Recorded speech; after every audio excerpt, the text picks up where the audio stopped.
I stared at my bank account balance and felt my stomach twist into knots. $2,000. That's all I had left after paying this month's mortgage, utilities, and my sister's emergency car repair. I should have known better than to believe Pearl when she said she'd pay me back.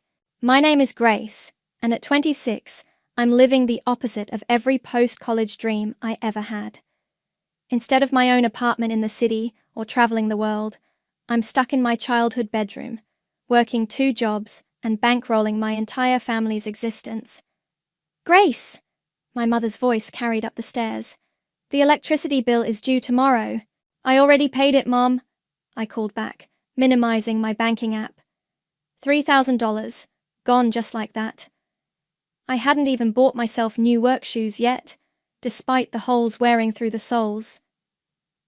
Oh, good girl. She appeared in my doorway, perfectly manicured nails tapping against the frame. We're so lucky to have you. I don't know what we'd do without you helping out during these hard times. Hard times. Right. That's what they'd said when I first moved back home after graduation. Just until we get back on our feet, Dad had promised. 6 months, tops. That was 3 years ago. My phone buzzed with a text from Pearl. OMG sis, look at these shoes I just got. Only $300. I clicked the image. Christian Louboutins, my sister's 3rd pair this month. How can you afford those? I texted back. Don't be such a buzzkill. I got a bonus at work. Sure she did. Pearl's part-time job at the mall barely covered her phone bill, but somehow she always had money for shopping sprees and weekend trips with her friends. Grace, Mum again, your father needs to talk to you about the property taxes. I trudged downstairs to find Dad at the kitchen table, surrounded by papers. His reading glasses sat low on his nose as he peered at the numbers. We're a bit short this quarter, he said, not looking up. About 4,000. Dad, I can't. I'm already stretched thin with... Family helps family. He cut me off, finally meeting my eyes. Your mother and I gave up everything to put you through college. This is just temporary, you know that. The same old guilt trip. I wanted to scream that I'd paid for college myself with loans I was still paying off, but instead, I just nodded. I'll transfer the money tomorrow. That's my girl. He smiled, already turning back to his papers. Oh, and the roof needs fixing before winter. Start setting aside for that too. I escaped to the back porch, needing air. My co-worker Rachel had invited me to happy hour tonight, but I'd had to decline. Again. Every spare dollar went to keeping this house afloat while my parents cried poverty. My phone buzzed with another text from Pearl. Having the best sushi ever. Wish you were here.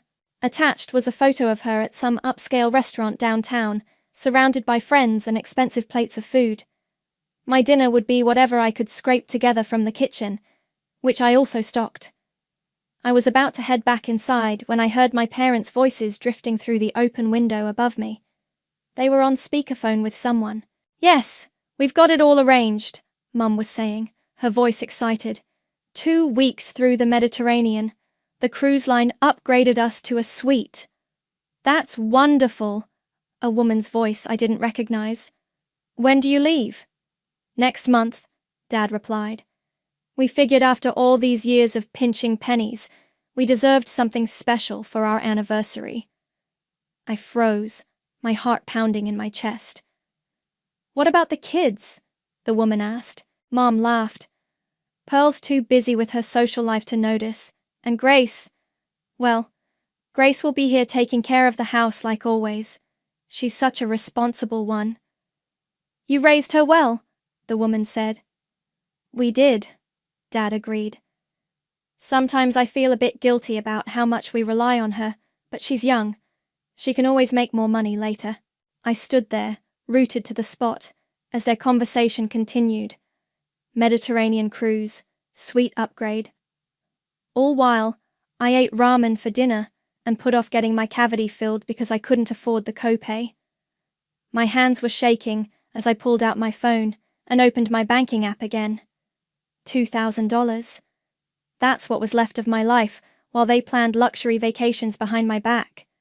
Something inside me snapped. I stayed frozen on that porch, listening as my parents continued their cheerful cruise planning. My whole body felt numb, except for a burning sensation in my chest that grew with each word they spoke. The house account has more than enough, Mum was saying. We can even do those extra excursions in Greece. House account. The same account they claimed was barely covering property taxes and repairs. The same account I'd been pouring thousands into every month. And Pearl's coming shopping with me next week to pick out some new clothes for the trip, Mom continued. She has such great taste. I heard footsteps approaching the window and quickly pressed myself against the wall. Through the glass, I could see Mom pacing with her phone. No, Grace won't suspect anything. She never checks the account statements. Just transfers money in like clockwork. My legs finally decided to work. I slipped back inside through the kitchen door and made my way upstairs, careful to avoid the creaky steps. Once in my room, I opened my laptop and logged into the joint account I shared with my parents. The one they'd insisted I needed for household emergencies. 3 years of statements. That's what I started downloading, hands trembling as I clicked through each month. The truth was there in black and white. Spa days, designer clothes, weekend getaways, all while I skipped doctor's appointments and worked overtime at my second job. My phone buzzed. Rachel from work. You sure you can't make it tonight? We miss you. I started typing a response when another memory hit me. Last month, when I'd had that terrible toothache. Mom, I need to get this cavity filled, I'd told her, but I'm short on cash after paying the property taxes. Oh, honey, we're all making sacrifices, she'd replied. Your father and I haven't had a vacation in years. I checked the bank statements. 2 days after that conversation, there was a charge for a day spa, $300 for a couple's massage package. A knock at my door made me jump. Grace? It was Pearl. Can I borrow your black dress? The designer one? I don't have any designer dresses, I said, my voice surprisingly steady. Sure you do. Mom said she bought you one for Christmas. I frowned. Mom didn't get me anything for Christmas. She said money was too tight. Oh. Pearl's voice faltered. Maybe I'm thinking of something else. After she left, I dug deeper into the statements. There it was, a charge from Nordstrom on December 23rd. A dress in my size that I'd never seen. My phone buzzed again. Rachel. Seriously, come out tonight. You sound stressed in your texts lately. I stared at her message for a long moment. Actually, yeah, I could use a drink. Be there in 30. At the bar, Rachel took one look at my face and ordered shots. Spill, she said. What's wrong? I told her everything. The cruise, the secret shopping, 3 years of lies. By the end, I was gripping my glass so hard I thought it might shatter. Grace, Rachel said slowly. That's financial abuse. It's family, I replied automatically, then stopped. How many times had they used that word to control me? No, Rachel shook her head. It's exploitation, and it needs to stop. Back home that night, I couldn't sleep. Around midnight, I heard movement downstairs. Curious, I crept down to investigate. Mom was in Dad's office, rifling through his desk. She pulled out a folder and started taking photos of the documents inside with her phone. What are you doing? I asked from the doorway. She jumped, nearly dropping her phone. Oh, Grace, honey, you scared me. I was just looking for some old tax forms. At midnight? Well, you know me, night owl. She laughed nervously. Go back to bed, sweetie. I waited until she left before checking the folder she'd been photographing. Inside was a stack of papers with my signature on them. Joint responsibility agreements, loan documents, credit applications, all dated from right after my college graduation. My hands shook as I read through them. According to these papers, I wasn't just responsible for the house payments. I was legally tied to all sorts of debts I knew nothing about. One document caught my eye, a student loan transfer form. Next to my signature was a note. Transfer to Pearl Ryan, Boutique Startup Fund.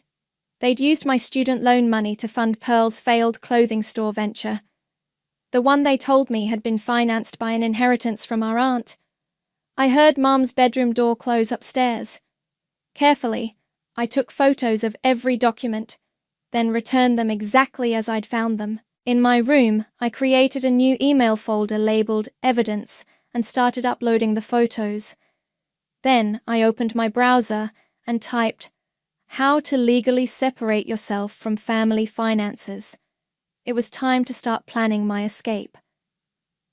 The next morning, I called in sick to both jobs and drove across town to a small accounting office. My hands were sweating as I walked in, clutching my folder of photos and documents. "Grace?" a familiar voice called out. "Is that really you?" Valeria looked exactly as I remembered her from high school.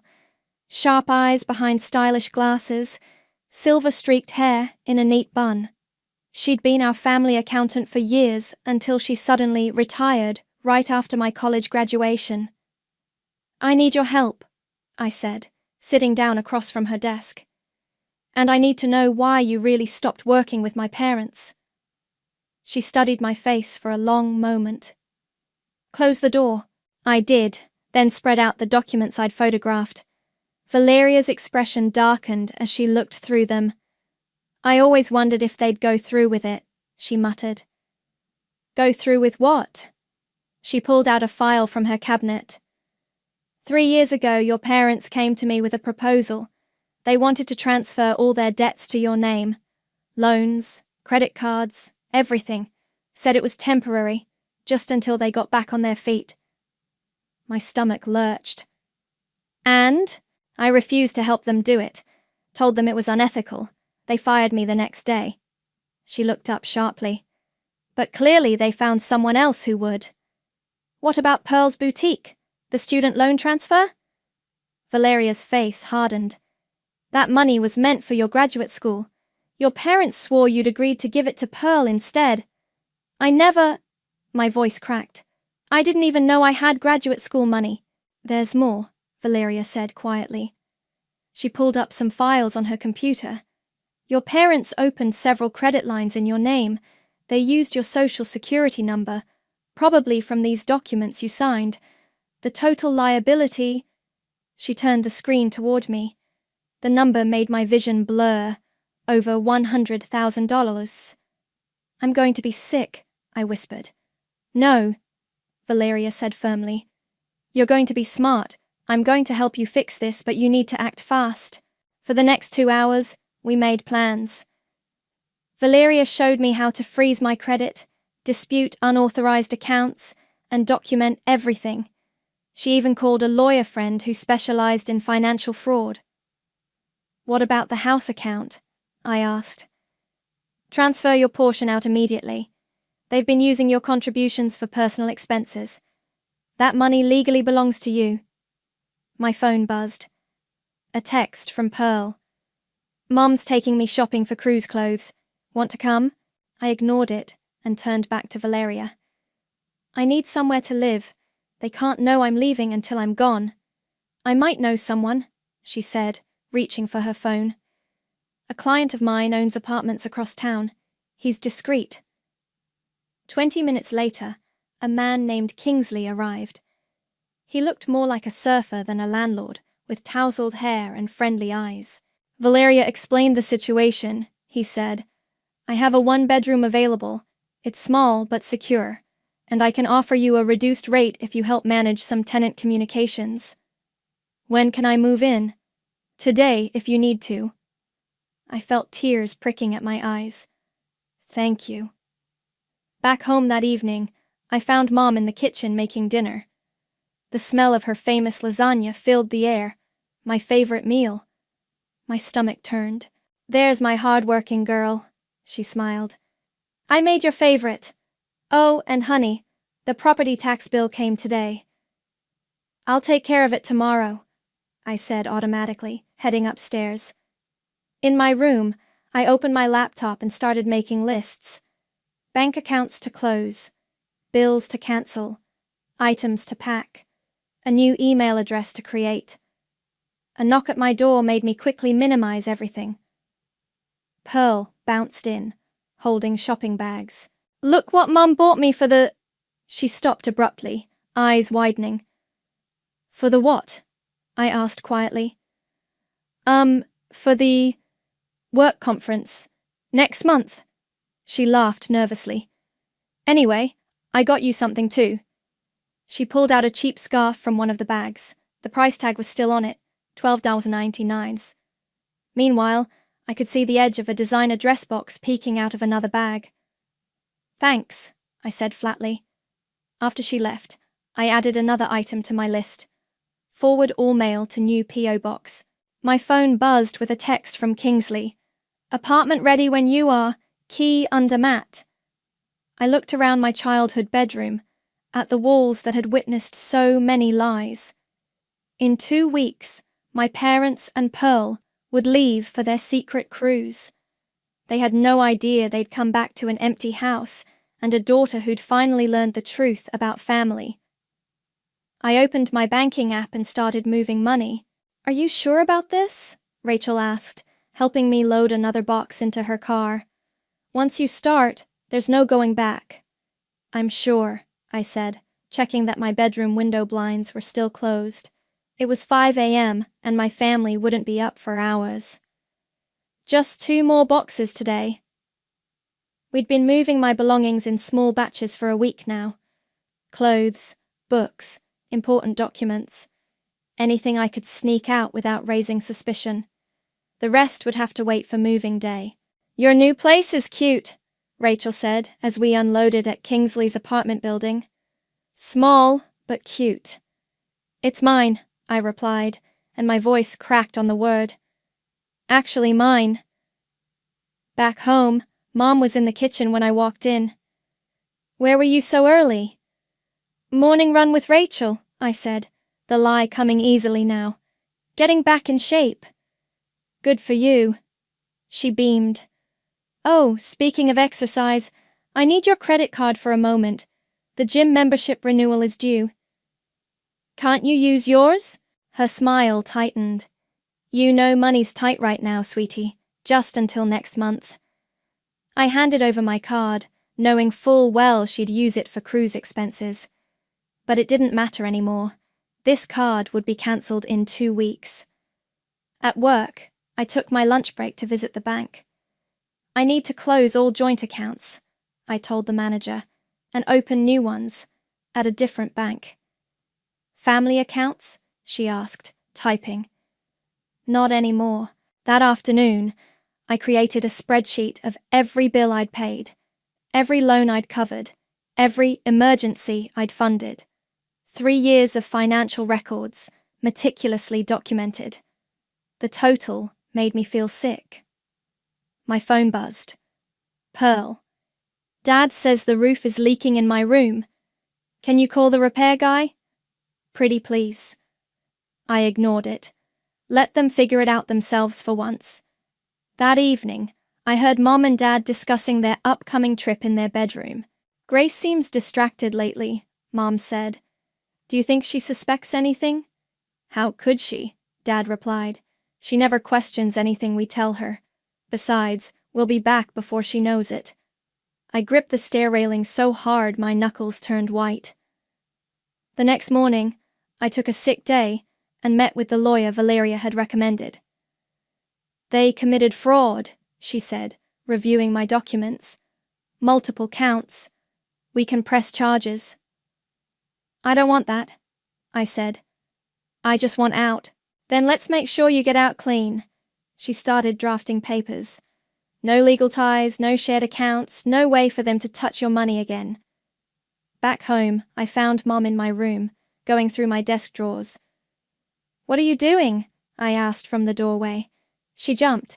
"Oh, just looking for that recipe I gave you last month, the one for lasagna." But I saw her slip something into her pocket. Later, I checked my desk. My newest bank statement was missing. That night, I couldn't sleep. I went downstairs for water and found Pearl sprawled on the couch, online shopping on her phone. "Want to split an Uber Eats order?" she asked. "I'm craving sushi." "Can't you use your own money?" She laughed. "Why so stingy? It's just food." I wanted to scream that it wasn't just food. It was 3 years of my life, my dreams, my future. Instead, I just went back upstairs. The next day, I met Kingsley to finalize the apartment details. "Moving trucks booked for the 15th, he said. "Day they leave for their trip." "Perfect." I handed him an envelope. "First and last month's rent." "You know," he said, "what they did to you. It's not okay." "I know that now." When I got home, there was a thank you card from Pearl on my bed. "Thanks for house sitting while we're away. Love you lots." I opened my laptop and pulled up the spreadsheet one last time. Added a few final entries. Mum's secret spa day, $400. Pearl's emergency car repair, $2,000. Dad's golf club membership, $1,500. Their Mediterranean cruise, priceless. 2 more days until they left. 2 more days of pretending everything was normal. 2 more days until I took back my life. I looked around my nearly empty room, at the bare walls and packed boxes hidden in my closet. Soon, this would all be just a memory. An expensive lesson in what family shouldn't be. My phone buzzed. A text from Rachel. "Everything ready for Operation Freedom?" I smiled and typed back, "Almost. Just waiting for them to leave so I can make my grand exit." I watched from my bedroom window as the Uber pulled away from our house, carrying my family to the airport. Mum had kissed my cheek, Dad had reminded me about the bills, and Pearl had waved excitedly from the back seat. None of them knew it was the last time they'd see me in this house. The moment their car turned the corner, I pulled out my phone. "They're gone," I texted to Rachel and Kingsley. Within 15 minutes, a moving truck pulled up outside, right on schedule. "Morning," the driver said, checking his clipboard. "Grace." "That's me." I opened the front door wide.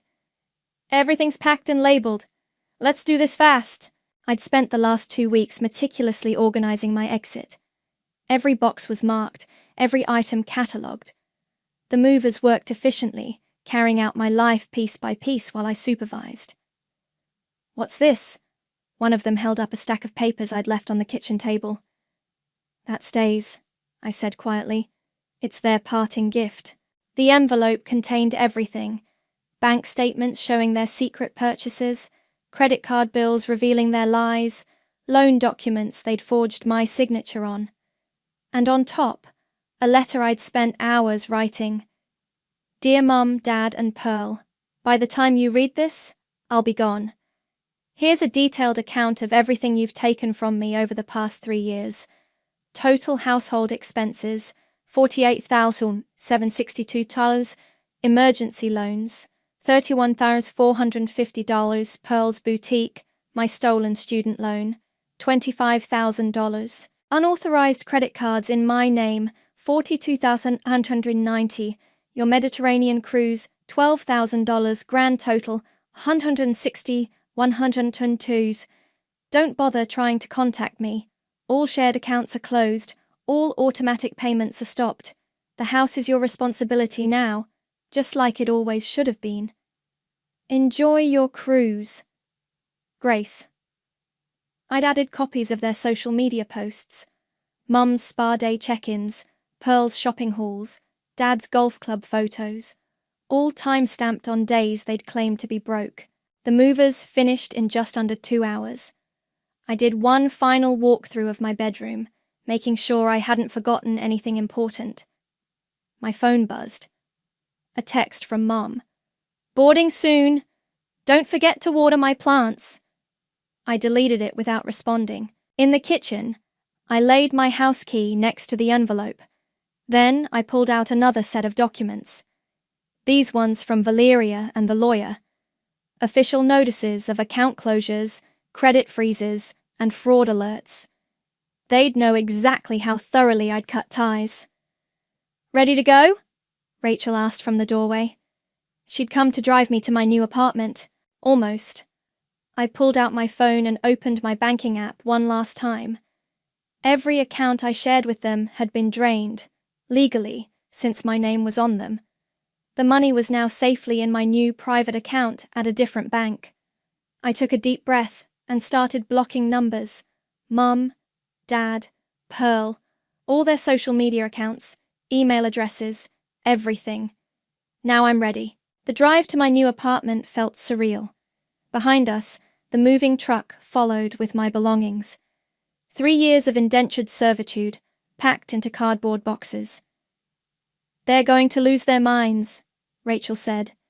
"They're going to lose a lot more than that," I replied. "They can't afford that house without me, or their cars, or Pearl's shopping habits." At the apartment, Kingsley was waiting to help us unload. "Welcome home," he said, handing me my new keys. It took another 2 hours to get everything inside. My furniture looked different in the smaller space, but it felt right. This place was mine, really mine. "Want us to stay?" Rachel asked as the moving truck pulled away. "Help you unpack?" I shook my head. "I need to do this part alone." After they left, I sat on my new couch and pulled out my phone. No messages yet. They were probably still in the air, but soon they'd land in Europe, and the notifications would start. I opened my email and sent 4 pre-written messages. To their utility companies, service cancellation notice, to their credit card companies, fraud alert, to their bank, account closure confirmation, to their mortgage company, removal of my name from all documents. Then I blocked every single company email address. My phone buzzed one last time. A text from Pearl. "About to take off. Thanks for watching the house. Best sister ever." I took a screenshot of the message, added it to my evidence folder, and finished blocking her number.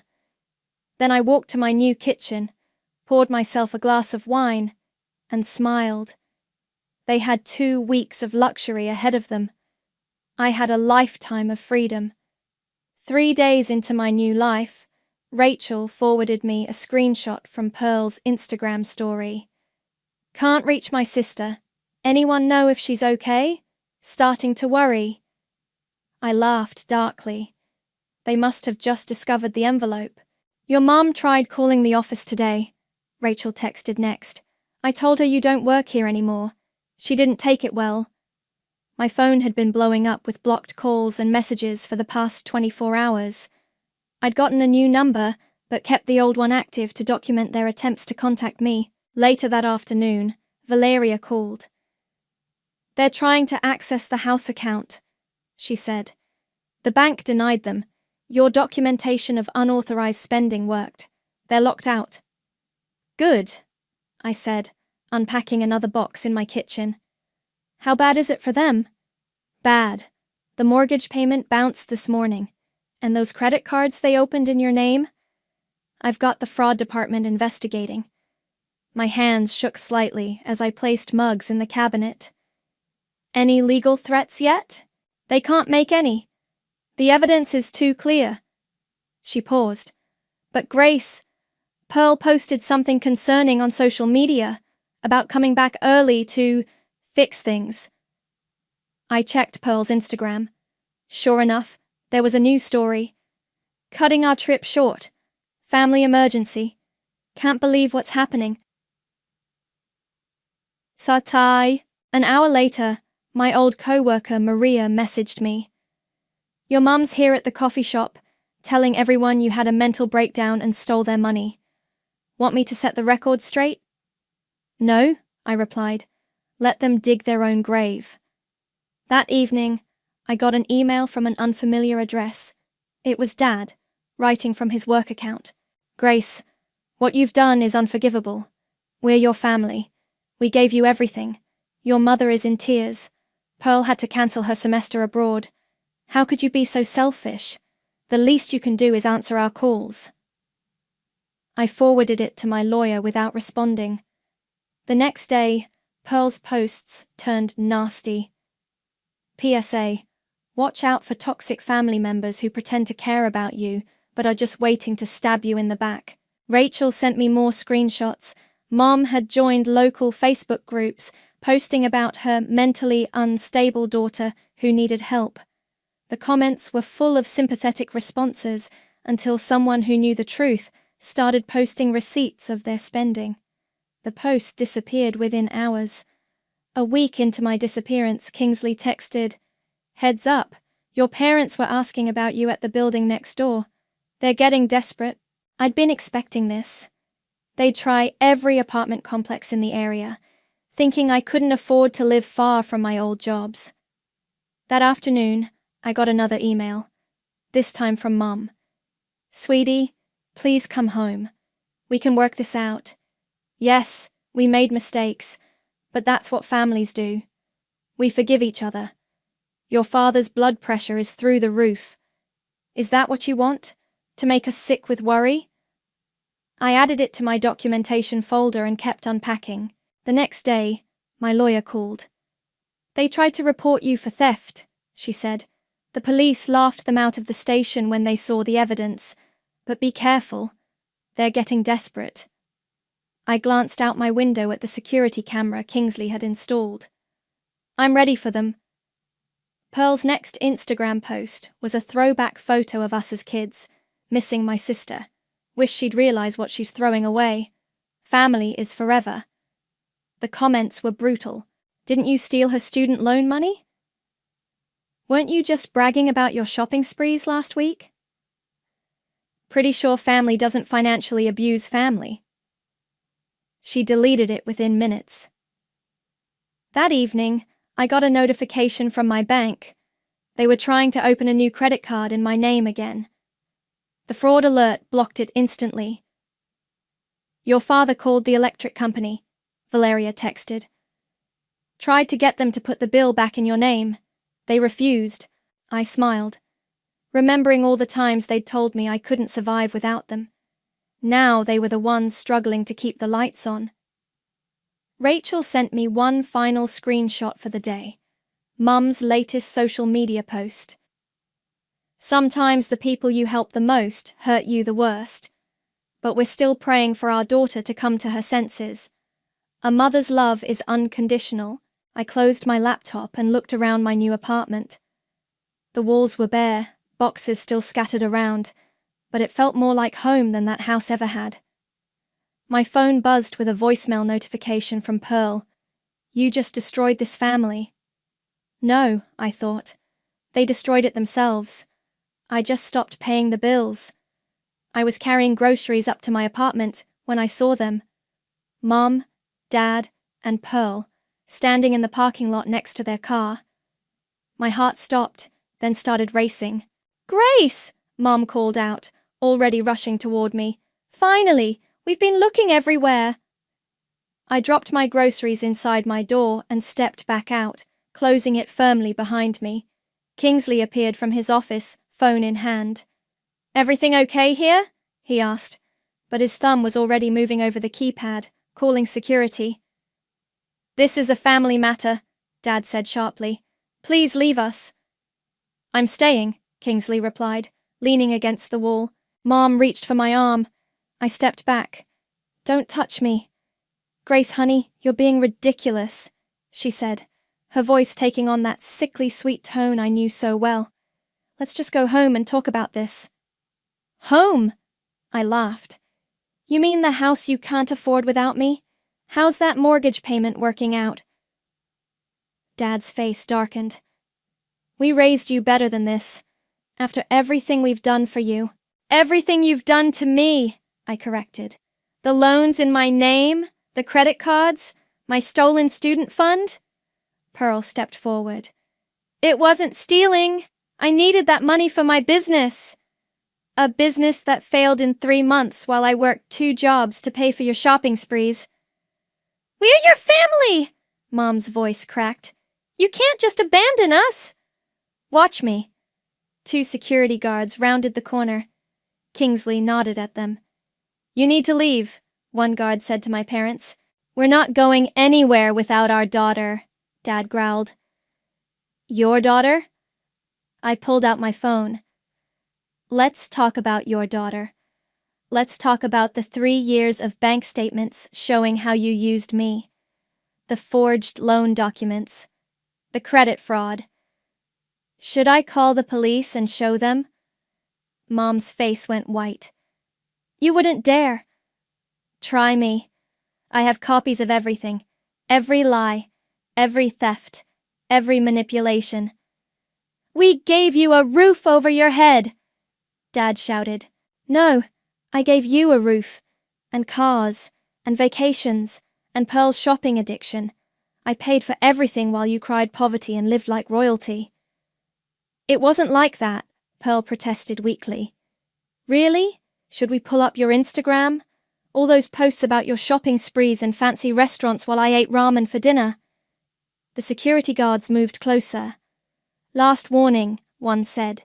Leave now, or we call the police.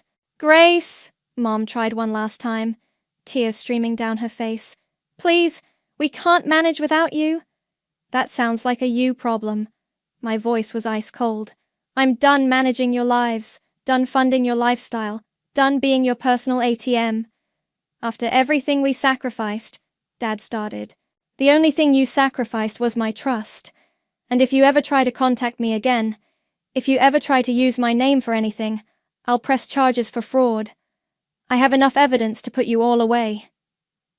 You'd send your own parents to jail? Pearl gasped. You'd steal from your own daughter, I shot back. Mom started sobbing dramatically. Dad's face was purple with rage. Pearl just stood there, finally seeming to understand the magnitude of what they'd done. Get out, I said quietly. Get out and never come back. The security guards stepped forward, and finally, my family started backing away. This isn't over, Dad called over his shoulder. Yes, it is. I watched them retreat to their car. Your karma arrived. It just came riding in under my name. They drove away, Mom still crying, Pearl looking back through the window. I waited until their car disappeared before my legs started shaking. Kingsley touched my shoulder gently. You okay? No, I admitted, but I will be. Back in my apartment, I sat down and opened my laptop. First, I emailed my lawyer with a detailed account of what just happened. Then I checked my bank accounts, all secure, no new attempts at access. My phone buzzed with a text from Rachel. How'd it go? Exactly as expected, I replied. Tears, threats, guilt trips, the usual. You're free now, she texted back. Really free. I looked around my small apartment, at the life I was building for myself. No more funding their luxuries. No more crying poverty while they lived large. No more guilt trips and manipulation. Pearl's last voice message played in my head. You just destroyed this family. No, I thought. I just stopped letting them destroy me. My phone buzzed again. An email notification. Mom trying one last time. You'll regret this. Family is forever. I clicked delete without reading further and blocked her new email address. They were right about one thing. Family is forever. But sometimes forever needs to end. The real estate listing popped up in my email. Foreclosure, beautiful family home. Below was a photo of my old house, looking smaller and shabbier than I remembered. They couldn't keep up with the payments, Valeria said over coffee. The bank's taking it next week. I stirred my latte, surprised by my lack of emotion. Where are they living now? Your parents moved into a small apartment. Pearl's couch surfing with friends. She paused. They tried to use your name for a rental application last week. And? The fraud alert stopped them cold. Again. She smiled. The system you set up is working perfectly. My phone buzzed. A text from Rachel. Got the promotion. Dinner tonight to celebrate? Absolutely, I replied. My treat. I could afford treats now. Without 3 extra people draining my accounts, I'd paid off my legitimate debts and even started a savings account. The money that used to fund their lifestyle now funded my future. "Oh," Valeria said, pulling out some papers. "The investigation into those fraudulent credit cards is complete. The companies agreed to clear your name entirely." I took the documents, remembering how scared I'd been when I first discovered those cards. Now they were just paper, powerless. At work that afternoon, I got an unexpected visit.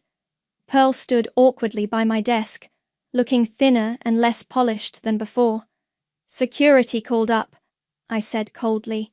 "You have 2 minutes." "I got a job," she blurted out. "A real one, full-time, and I'm seeing a therapist." She twisted her hands together. "She's helping me understand what we did to you." I said nothing. "Mom and Dad won't go to therapy. They still think you're the problem." She swallowed hard. "But I know better now, and I'm sorry. Sorry doesn't pay back my student loan money." "I know." She pulled out an envelope. "This is my first paycheck. It's not much, but I want you to have it. Start paying you back." I looked at the envelope, but didn't take it. "Keep it. Consider it the cost of learning who our parents really are. Grace, your 2 minutes are up." She left the envelope anyway. I shredded it without opening it. That evening at dinner, Rachel raised her glass. "To freedom!" "To consequences," I added, clinking glasses. "Speaking of consequences," she said, "did you see your mom's latest Facebook post?" I hadn't. I'd blocked them all months ago. Rachel showed me her phone. "Missing my daughter every day. Sometimes the hardest thing is accepting that toxic people need to be left behind, even if they're family. Boundaries, but just self-care." I laughed so hard I nearly choked on my wine. The irony. "The comments are savage," Rachel grinned. "Everyone knows the truth now." Back home, I found a letter from my lawyer. The last attempt by my parents to access my accounts had resulted in a formal cease and desist order. Any further attempts would trigger automatic legal action. I added the letter to my closure file, the same one that held all the evidence of their fraud, not because I needed it anymore, but as a reminder of why I'd done what I did. My phone buzzed with a text from Kingsley. "Your dad was asking about you at the coffee shop down the street. Want me to warn them?" "No need," I replied. "They can't hurt me anymore." I walked to my window and looked out at the city lights. Somewhere out there, my family was learning to live without their safety net, without their personal bank, without me. My therapist had asked me last week if I felt guilty. I didn't. They'd spent 3 years teaching me that family meant sacrifice, but they'd never specified it had to be mine. A final text came through, from Pearl's new number. "The house sells tomorrow. Mum's crying about your old room. Says she keeps waiting for you to come home." I didn't respond, but I thought about that room, the place where I'd planned my escape, where I'd discovered their lies, where I'd finally found the strength to save myself. Home was different now. It was this small apartment with its paid-up rent. It was dinner with Rachel celebrating her promotion. It was coffee with Valeria planning my financial future. It was Kingsley checking in to make sure I was safe. I opened my banking app and smiled at my growing savings account. Then I opened my calendar and booked a vacation. My first real one, paid for with my own money. Let them cry over my empty room. I was too busy filling my new life. Some people say revenge doesn't bring peace. They're wrong. Sometimes revenge is just another word for freedom. And freedom, that feels like finally coming home.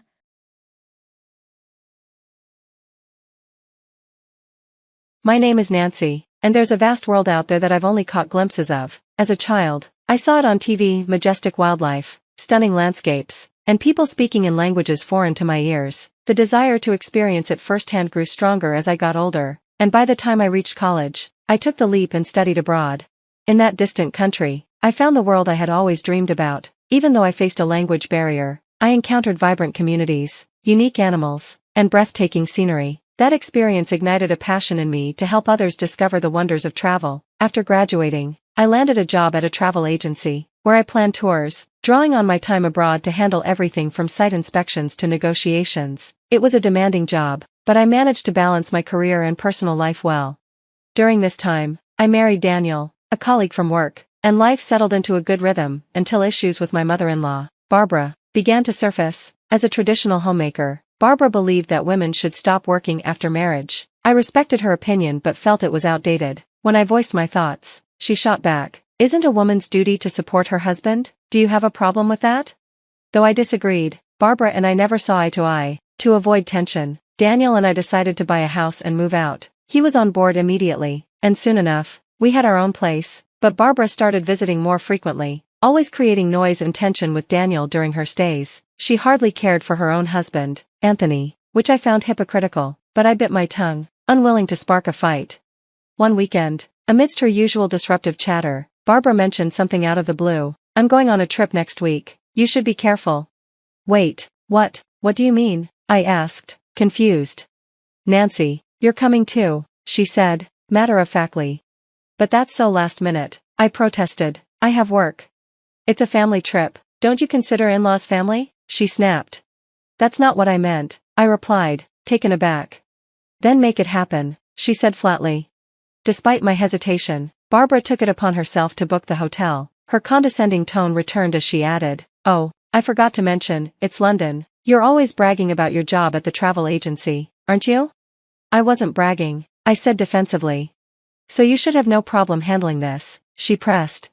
Reluctantly, I gave in. London wasn't as daunting as some other destinations I'd worked with, and I figured my old contacts from my study abroad days could help smooth things over. "Fine, I'll make it work. I already have the plane ticket, so just handle the hotel." "Oh, I took care of the flights," Barbara added with a smug grin. "I used my miles to upgrade us to first class." Her excitement was palpable, and I couldn't help but notice the piles of high-end shopping bags stacked on the sofa. "First class?" Daniel chimed in, his eyebrows raised. "Yep, it's going to be a first-class trip," Barbara said, pleased with herself. "We leave at 9:30 p.m., so you can work until the last minute."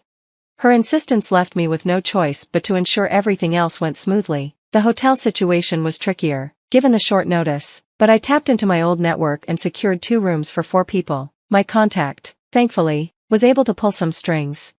The day of the trip arrived, and I couldn't take the day off due to the abruptness of it all. Barbara insisted we meet at the airport by 6 p.m., which I thought I could manage after wrapping up work. But then, just as I was starting to get into a groove, my phone buzzed. It was Barbara. "Hello, Barbara. Nancy, are you finished with work?" she asked, her voice laced with fake concern. "I'm just leaving the office now. I should be at the airport after 6 p.m. "Oh, that's too bad," Barbara replied, almost too casually. "What do you mean, too bad?" I asked, feeling a sudden unease. "Well, we're actually leaving at 6 p.m., she said, barely suppressing a smirk.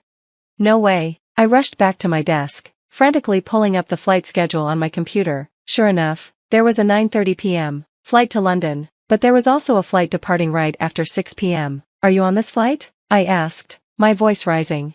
"Yes, so the family is going without you," Barbara confirmed, her words twisting like a knife. "If you leave me behind, what about Anthony? And weren't you supposed to be too sick to travel?" My anger surged, realizing how calculated this all was. She had planned everything meticulously, just to exclude me, but I couldn't let her see how much it stung. Swallowing my frustration, I forced myself to sound calm. "I'm the one who booked the hotel. Daniel knows the name. You can't do anything without that." Barbara's laugh echoed through the phone, mocking me. "Go ahead, skip the trip. We'll be fine without you." "That's fine with me," I said coolly. "We don't need a useless wife like you anyway." "Useless?" I asked, my grip tightening on the phone. "What exactly do you mean by that?" "You neglect your duties at home for work. Daniel's been complaining about it," Barbara said, her words sharp and cutting. I was stunned. Sure, I had a demanding job, but I never neglected the house. Why would Daniel say that? "Can I speak to him?" Barbara handed the phone over, and Daniel's voice came through, indifferent. "Hey, Nancy, what's up? What's this about you complaining that I neglect you?" I asked, trying to keep my voice steady. "You're always working. You never have time for me," he said, as if it were the most obvious thing in the world. Neglect? I cook, clean, do laundry, everything. You think you do it all yourself? That's not it, he muttered, already on the defensive. I deserve more respect than this, Daniel. I support you, but I'm not just your servant. I've never spoken badly about you, even when you don't pull your weight. When it's just us, we should be honest, not tear each other down. Daniel sighed. You think you're better than me because you earn more? I stared at the phone in disbelief. That's not what this is about. Well, it bothers me. You're always working. It's like I don't matter. Seriously? You're ditching me because of that? It's not like that, he said, but the irritation in his voice was clear. You know what? Fine, go on the trip, enjoy it, I've got my own plans. Good, we will, Daniel said before hanging up. I stood there, seething. Barbara had managed to pit Daniel against me, and now they were leaving me behind, thinking they'd won, but I wasn't going to let them have the last word. Picking up my phone, I dialed another number. Hey, it's Nancy, I need to talk about that hotel booking. I cancelled everything. If they thought they could just leave me behind and sail through the trip, they had another thing coming. The next day, after a long, exhausting day of work, I collapsed onto the couch at home. The phone rang, and I already knew who it was. Hello? Nancy, what were you thinking? Barbara's voice was furious, but I could hear a hint of panic underneath. Barbara, how's the trip? Enjoying it? I asked, feigning innocence. This isn't funny, we can't check into the hotel. Did you cancel the reservation? Oh, right, I said casually. I cancelled it because I'm not going. What? Where are we supposed to stay now? Barbara's panic was real, and I couldn't help but smile. I don't know, Barbara, that's not really my problem, is it? Her angry tirade continued, but I barely listened. I wasn't scared of her now, not with her so far away. It's tough being abroad without a place to stay, isn't it? London's not the safest place when you're stranded. Wait, help me, Barbara's voice turned desperate. In the background, I heard Daniel's voice. There's a cancelled room. Anthony's trying to negotiate to get it. Is that right, Daniel? I asked, still calm. Yeah, looks like we'll be okay, he said. Barbara's triumphant voice returned. You see, Nancy, your little plan didn't work. We've got a room. Oh, I'm so glad to hear that, Barbara, I said, my voice dripping with sarcasm. Enjoy your stay. I hung up the phone, a smile spreading across my face. The room they got was just a temporary fix, but it didn't matter. Barbara had been rattled, and that small victory was enough for me. They thought they'd won, but I knew better. This was only the beginning. I had just cancelled my plans, putting on a brave face as I did. How pathetic, I thought, just a typical reaction from Daniel's useless wife. Barbara's laughter rang loudly in my ears as she rambled on about the breathtaking scenery and exquisite food they were enjoying. I was tired of her bragging, so I quietly hung up, satisfied that she probably didn't even notice. A small smile crept onto my face at the thought. Just a few more days to endure, I reminded myself as I braced for dinner. A few days later, while heading to the station, Barbara called again. Hello, what's going on? I answered, my patience wearing thin. Nancy, what's the issue now? Not again. What's wrong with this hotel? She exclaimed, sounding frantic. What are you talking about? I replied, genuinely confused. Barbara explained that thanks to Anthony's negotiations, they ended up in the room I had cancelled. They were supposed to stay for 4 days and check out today, but now they were being billed £8,000. So what's the problem? It's £2,000 per night, right? That's about $2,500 a night, I said, trying to keep my voice steady. Ridiculous, that's for 2 rooms, right? So about $12,000 total. You told Daniel it was $300 per room per night. Yes, I did, so it should be $600 for 2 rooms. Why is it 4 times more? I was taken aback by their apparent lack of attention to the rates, but honestly, I had set this up perfectly. Barbara's voice grew louder as she made a scene, clearly agitating those around her. I stifled a laugh, relishing my small victory. Hey, Nancy, are you even listening? She yelled. Barbara, can you keep it down? Why did you lie? She was excellent at casting blame without reflecting on herself. Exasperated, I began to explain. The $300 rate was because I made the reservation. Huh? Since it was last minute, I called in a favor from a friend who runs a hotel. A friend of yours? She asked, skepticism dripping from her voice. Yes, their hotel offers rooms for about $600 for 2 people. Then why is it $11,200? She pressed. That's the rate for a really nice room. My friend helped me out, I replied, maintaining my calm. A favor? Correct, there were no vacancies, so they arranged a nicer room for you. So, Is this the normal price? Barbara sounded flustered now. When I heard you were rushing into this trip, I told my friend I needed any available room. The only vacancy was an expensive suite, but my friend kindly gave a discount. I figured that since you heard about the hotel from Daniel, you wouldn't bother checking the price, and I was right. Come on, you should have told me that, Barbara yelled. Yelling won't change anything, you still have to pay. We're not paying, Nancy, you pay. But if you don't pay, you could get arrested. Arrested? Of course, troubles abroad can get messy. Are you okay with that? Barbara seemed at a loss for words. Just as I was about to hang up, she shouted, "Don't mess with me, you'll regret this when I get back." That's fine, but we're strangers now, right? Huh? What do you mean? Well, you said it was a family trip, so since I'm not there, I'm not family, right? That's different. Before she could finish, Anthony's voice came over the line. What's all this yelling about? Keep it down, it's embarrassing. Anthony seized the opportunity to step in. I called out to him, and he responded, "Nancy, are you okay? How's your cold?" I never had a cold. Give me that. It seemed Anthony had taken the phone from Barbara. His voice grew louder. Nancy, can you explain everything? I can, actually. I recounted everything from the beginning, watching his demeanor shift as I spoke. I see, so that's why you didn't come. I'm sorry, I wanted to go, he said, sounding sincere. No, Nancy, you're not at fault. It's Barbara and Daniel, he added. From afar, I heard a whimper. Barbara and Daniel seemed frightened by Anthony's anger. Realizing this, an idea sparked in my mind. Should I tell Anthony what Barbara had been up to? Anthony, can I tell you something? I asked. What is it? Barbara comes over almost every weekend and throws away receipts at our place. There are piles of them. What? Receipts for what? He asked, clearly confused. Branded goods. It's fine to buy them, but please get rid of the receipts at your own house, I said innocently. Barbara wasn't just noisy. She was secretly buying expensive items and disposing of the evidence at our place, hoping Anthony wouldn't find out. It seemed he had no idea. That's interesting to hear. Also, please tell her to stop badmouthing you when she's at our place. She talks about me too? Yes. She says you don't earn much. Daniel also calls you useless. I quickly caught myself. Is there anything else? With that prompt, I poured out all my pent-up frustrations to Anthony. Some of it may not have directly involved him, but he listened patiently. By the end of it, he looked remorseful. I'm sorry. Now I understand. Understand what? I asked, curious. Why Barbara didn't want to use her card to pay for the hotel. It's probably because the cost was way higher than she expected, close to her credit limit. I'm sorry, Barbara's voice piped in from the background. Your wasteful spending is unforgivable, Barbara. I want a divorce. Please don't do that, she pleaded, her voice trembling. Anthony's furious response followed.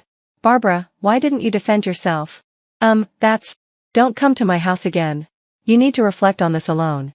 Yes, sir, Daniel replied, sounding unusually submissive, probably realizing that being banished from his parents' house wouldn't be the end of the world. That's when I struck my final blow. So, Daniel, it looks like you're going to be living alone now, huh? What do you mean? His voice rose sharply, clearly startled. I could tell he had grabbed the phone. Daniel, I want a divorce, I stated firmly. A divorce? You're joking, right? No, I'm serious. I've already sold the house. You sold it? Why would you do that without telling me? That's our house. No, it's my house. But I was paying the mortgage too. No, you weren't. What do you mean? I was giving you part of my salary every month. That was for living expenses. A few hundred isn't enough to cover the mortgage. Daniel had been contributing a few $100s each month, which helped with daily expenses but didn't touch the mortgage at all. I had been paying it by myself. The house was in my name, so he had no grounds to complain. This entire situation solidified my decision to divorce Daniel. I sold the house, leaving behind all the unpleasant memories of our life together. So, you'll be living alone now. Wait, think it over.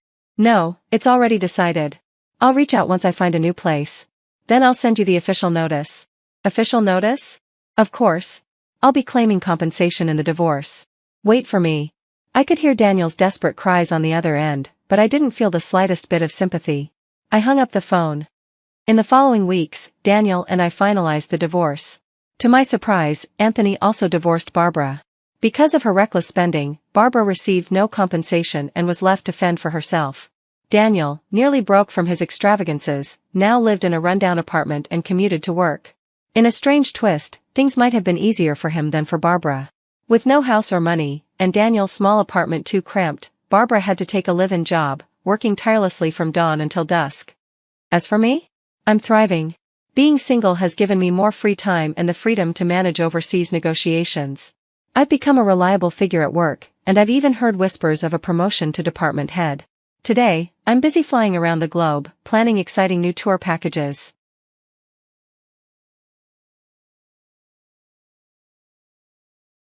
Welcome home. A voice called out as I stepped through the door after a long day at work. The last person I expected to see was my ex-husband, who had vanished 3 years ago without a trace. You're always late, making your husband wait. I'm starving. Is dinner ready? He complained, as if he belonged there. Memories surged back, images of him shirking household responsibilities, shouting at me over trivial matters, abandoning me during our anniversary trip, and then disappearing from my life entirely. Now, he stood right in front of me, the man I had grown to despise more than anyone else. The words that slipped from my lips were icy. Who are you? He blinked in surprise. My name is Hazel, and I'm turning 30 this year. These days, I lead a quiet life as a company employee, but I have a past with my husband, Steve, whom I married at 25. I met him through a friend's introduction. He was charming and confident, the complete opposite of my quiet, reserved self. I was drawn to his assertiveness, and soon we began dating. In the second year of our relationship, I accepted Steve's marriage proposal. After we tied the knot, we moved into an apartment my parents gifted us for our wedding. Everything seemed perfect, until the changes began. Once we were married, Steve's demeanor shifted dramatically. During our courtship, he was attentive and generous. Post-wedding, he turned distant. Despite both of us working, I found myself responsible for all the housework. His dirty laundry was left strewn about, trash accumulated, and he never once thanked me for cooking. He wouldn't even lift a finger to take out the garbage. After a month of this imbalance, I couldn't take it anymore. Steve, we both work. Can't you help out a bit around here? I asked, hoping for some cooperation. He sighed, clearly annoyed. You know we're married, right, Hazel? Of course, but it's just common sense that both partners share the housework, I replied, taken aback by his response. Not at all. It's normal for the wife to handle that after marriage. What, you think your husband shouldn't help at home? That's ridiculous. If you don't want to be seen as a lazy husband, you should do your part, I shot back, but he merely turned on the TV, dismissing my concerns. A year into our marriage, I had resigned myself to managing everything alone. Steve began working longer hours, often coming home late and even working weekends. There were weeks where we barely exchanged a word. One evening, he returned home early, and I saw it as an opportunity. Hey, Steve, are you still swamped with work? I ventured. Yeah, kind of, he replied tersely. You've been coming home after midnight lately. Maybe it's time to consider a new job? Mind your own business, he snapped, making me flinch. I'm just worried about you, I said softly. Stop with the unnecessary concerns, just leave me alone. After that, his routine became predictable: late nights, sleep, and early mornings. We had become strangers in our own home. I knew I had to act. As our anniversary approached, I seized the moment. Hey, Steve, isn't our anniversary coming up during the holidays? Yeah, I guess, he said, loosening his tie. Let's take a trip together, I suggested, trying to sound upbeat. A trip? That could be nice. I'll pay for it, he replied after a pause. Great, just keep that date free, and I'll take care of everything, I said, relief flooding through me. As the day of the trip drew closer, I poured my energy into planning, but when the morning arrived, Steve hadn't come home since he left for work the day before. Our departure was set for 10 a.m., and I felt the anxiety rising as time slipped away. Desperately, I called him multiple times, but he didn't answer. Finally, around noon, I got a call from him. We're supposed to go on a trip today, right? Where are you? I pressed, anxiety threading through my voice. Sorry, work is running late, he said nonchalantly. We have check-in soon, so can you head over and check in for us? I'll catch up. Wait, are you really coming? I asked, my heart sinking. I told you I would. Bye, he said, abruptly hanging up. I stood there, stunned. Time was running out, and I needed to leave. I had envisioned checking in with Steve and exploring together, but now I was heading to our destination alone, my hopes fading with every passing moment. As I checked into the hotel, I noticed the staff's surprised expressions upon seeing me alone. My reservation was for 2. I explained that my husband would be arriving later, and they kindly escorted me to our room. Outside, rain began to pour, mirroring the turmoil inside me. I waited anxiously for Steve to arrive. An hour passed, Then 2. And still, he didn't show. To make matters worse, he hadn't even called. With our dinner reservation slipping away, I tried reaching him several times, but all I got was his voicemail. Finally, feeling defeated, I swallowed my pride and asked the hotel to prepare dinner for one, which I ate in solitude. The meal was lavish and beautifully presented, but no matter how exquisite the dishes were, they felt hollow without Steve. Each bite tasted bland, and tears blurred my vision as I tried to hold back my emotions. When the staff inquired about the cake adorned with a "Happy Anniversary" plate, I could only muster a quiet, "Please discard it." That day, I spent my anniversary alone. Despite having a sightseeing tour scheduled for the following day, I cancelled it and rushed home, my mind racing with worry about what might have happened to Steve. "I'm home, Steve, are you back?" I called out as I entered the house. Silence greeted me, and there was no sign of him. I dropped my luggage and glanced at the dining table, where I found divorce papers signed by Steve, along with my wedding ring. What is this? What's happening?" I exclaimed in shock. I frantically searched for a letter, but there was none. It was clear that all his belongings had been taken. He had vanished without a trace. Overwhelmed, I sank into a chair, trying to process the reality of it all. Once I regained my composure, I immediately called my mother-in-law. Though we had only met a few times, she had always been kind to me. When I explained what had happened, she too was taken aback. She hadn't heard from Steve and confirmed that he hadn't gone to his parents' house either. After the holiday, I reached out to Steve's office, only to receive shocking news. "Mr. Smith resigned last month," the receptionist said. "What?" I gasped. "We've been trying to reach him too but haven't had any luck since yesterday. Could you please tell him to contact us as soon as possible?" they requested. As I ended the call, a daze settled over me. I felt utterly lost. I pulled out my cell phone and dialed Steve's number, but all I heard was, "The number you dialed is currently not in use." Just like that, he had vanished. After a series of arduous steps, I submitted the signed divorce papers and forcibly ended our marriage. Time passed, and 3 years later, I found myself happily remarried, living a peaceful life. Initially, I was heartbroken, but now thoughts of my ex-husband rarely crossed my mind. They say time heals all wounds, and it certainly had.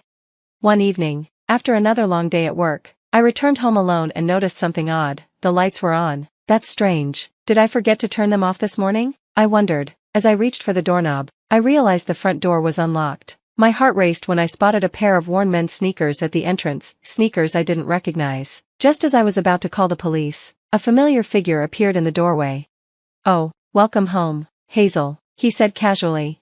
"What?" I gasped. Standing before me was none other than Steve, my long-lost ex-husband. Shock rendered me speechless. Without acknowledging my surprise, he continued, "You're late again. You've kept your husband waiting. I'm starving. Is dinner ready yet?"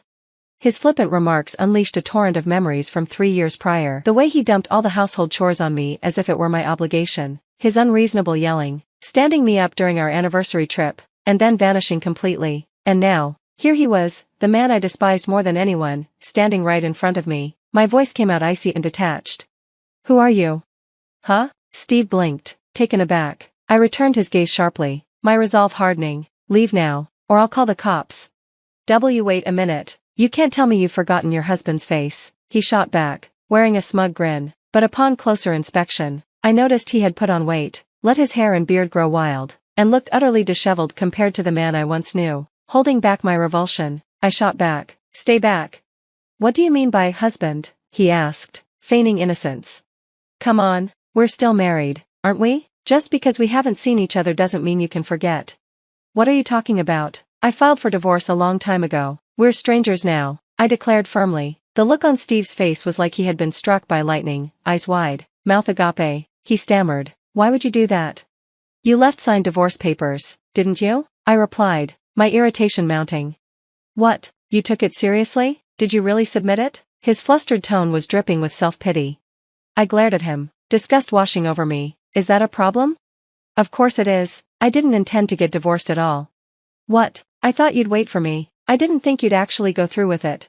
My patience snapped at his pathetic attempts to play the victim. "Wait for you? You abandoned everything 3 years ago to live with your mistress, didn't you?" I pointed out. The moment I said that, he looked astonished. After he disappeared, I had hired a private investigator to track him down. The report I received 6 months later was beyond comprehension. He had been having an affair with a coworker for at least half a year before he left, and their relationship had become an open secret at the office. Eventually, they both quit their jobs and started living together in a neighboring state. With that revelation, I filed for divorce. My love for him had evaporated entirely. I had been working hard to forget the past, yet now he stood before me, audaciously barging into my life again. I regretted not changing the locks the moment he left. No, Hazel, you've got it all wrong, Steve pleaded, desperation creeping into his voice. What's there to misunderstand? I have all the evidence from the investigator. Go back to her, I snapped, fury rising in me. That's not possible. We broke up. We've been fighting a lot lately. I don't care about her anymore. Hazel, you're the only one for me. His voice dripped with desperation as he clung to my arm, but I shook him off. Disgust etched across my face. I've told you, you're not my husband. How dare you dictate to me, a stranger to you? I only love you. Let's start our married life over. We can go to the city hall right now and reapply for our marriage certificate. Come on, let's go. Steve tugged at my arm, desperation etched on his face. I was about to pull out my cell phone to call the police when the front door swung open. Who are you? Let go of her, a commanding voice interrupted. Steve's grip slackened as he turned, surprise flooding his features. I dashed toward the source of the voice. Who are you? Steve demanded, eyes narrowing. My husband, I replied, clinging to the man who had just stepped in. He gently soothed me before addressing Steve in a low, firm tone. You're Steve Smith, right? Hazel's ex-husband? Yes, that's me, Steve replied, bewildered. But you're her husband. Steve doesn't understand the situation, so let me clarify, my husband said, his voice steady. I've been remarried for a while now, which is why I've been telling you that you're a stranger. My new husband, John Collins, is a colleague I met at work. He'd shown interest in me since we joined the company. At first, he stepped back when he learned I was married, but once he found out about my divorce, he was relentless in pursuing me. Initially wary of men, I hesitated to accept his feelings. However, as I got to know John's sincere and earnest character, I gradually opened my heart to him. One day, looking deeply into my eyes, he promised, I will never leave you alone, Hazel. I will protect you for the rest of my life. Will you marry me? Tears of joy filled my eyes as I accepted his proposal, and since then, I've been moving forward, leaving the past behind. As John confronted Steve, I could see the fear wash over my ex-husband's face. When Steve attempted to flee toward the door, I called out, hold it right there. My voice trembled with fear. Steve looked back, his expression shifting to one of defiance. You'll be paying alimony. You're still within the statute of limitations, so you'll face consequences for your infidelity. I'm not working right now. I don't have any money, Steve stammered, panic evident in his eyes. I couldn't care less. If you don't pay, I'll take you to court. Don't forget that, John warned, glaring at Steve.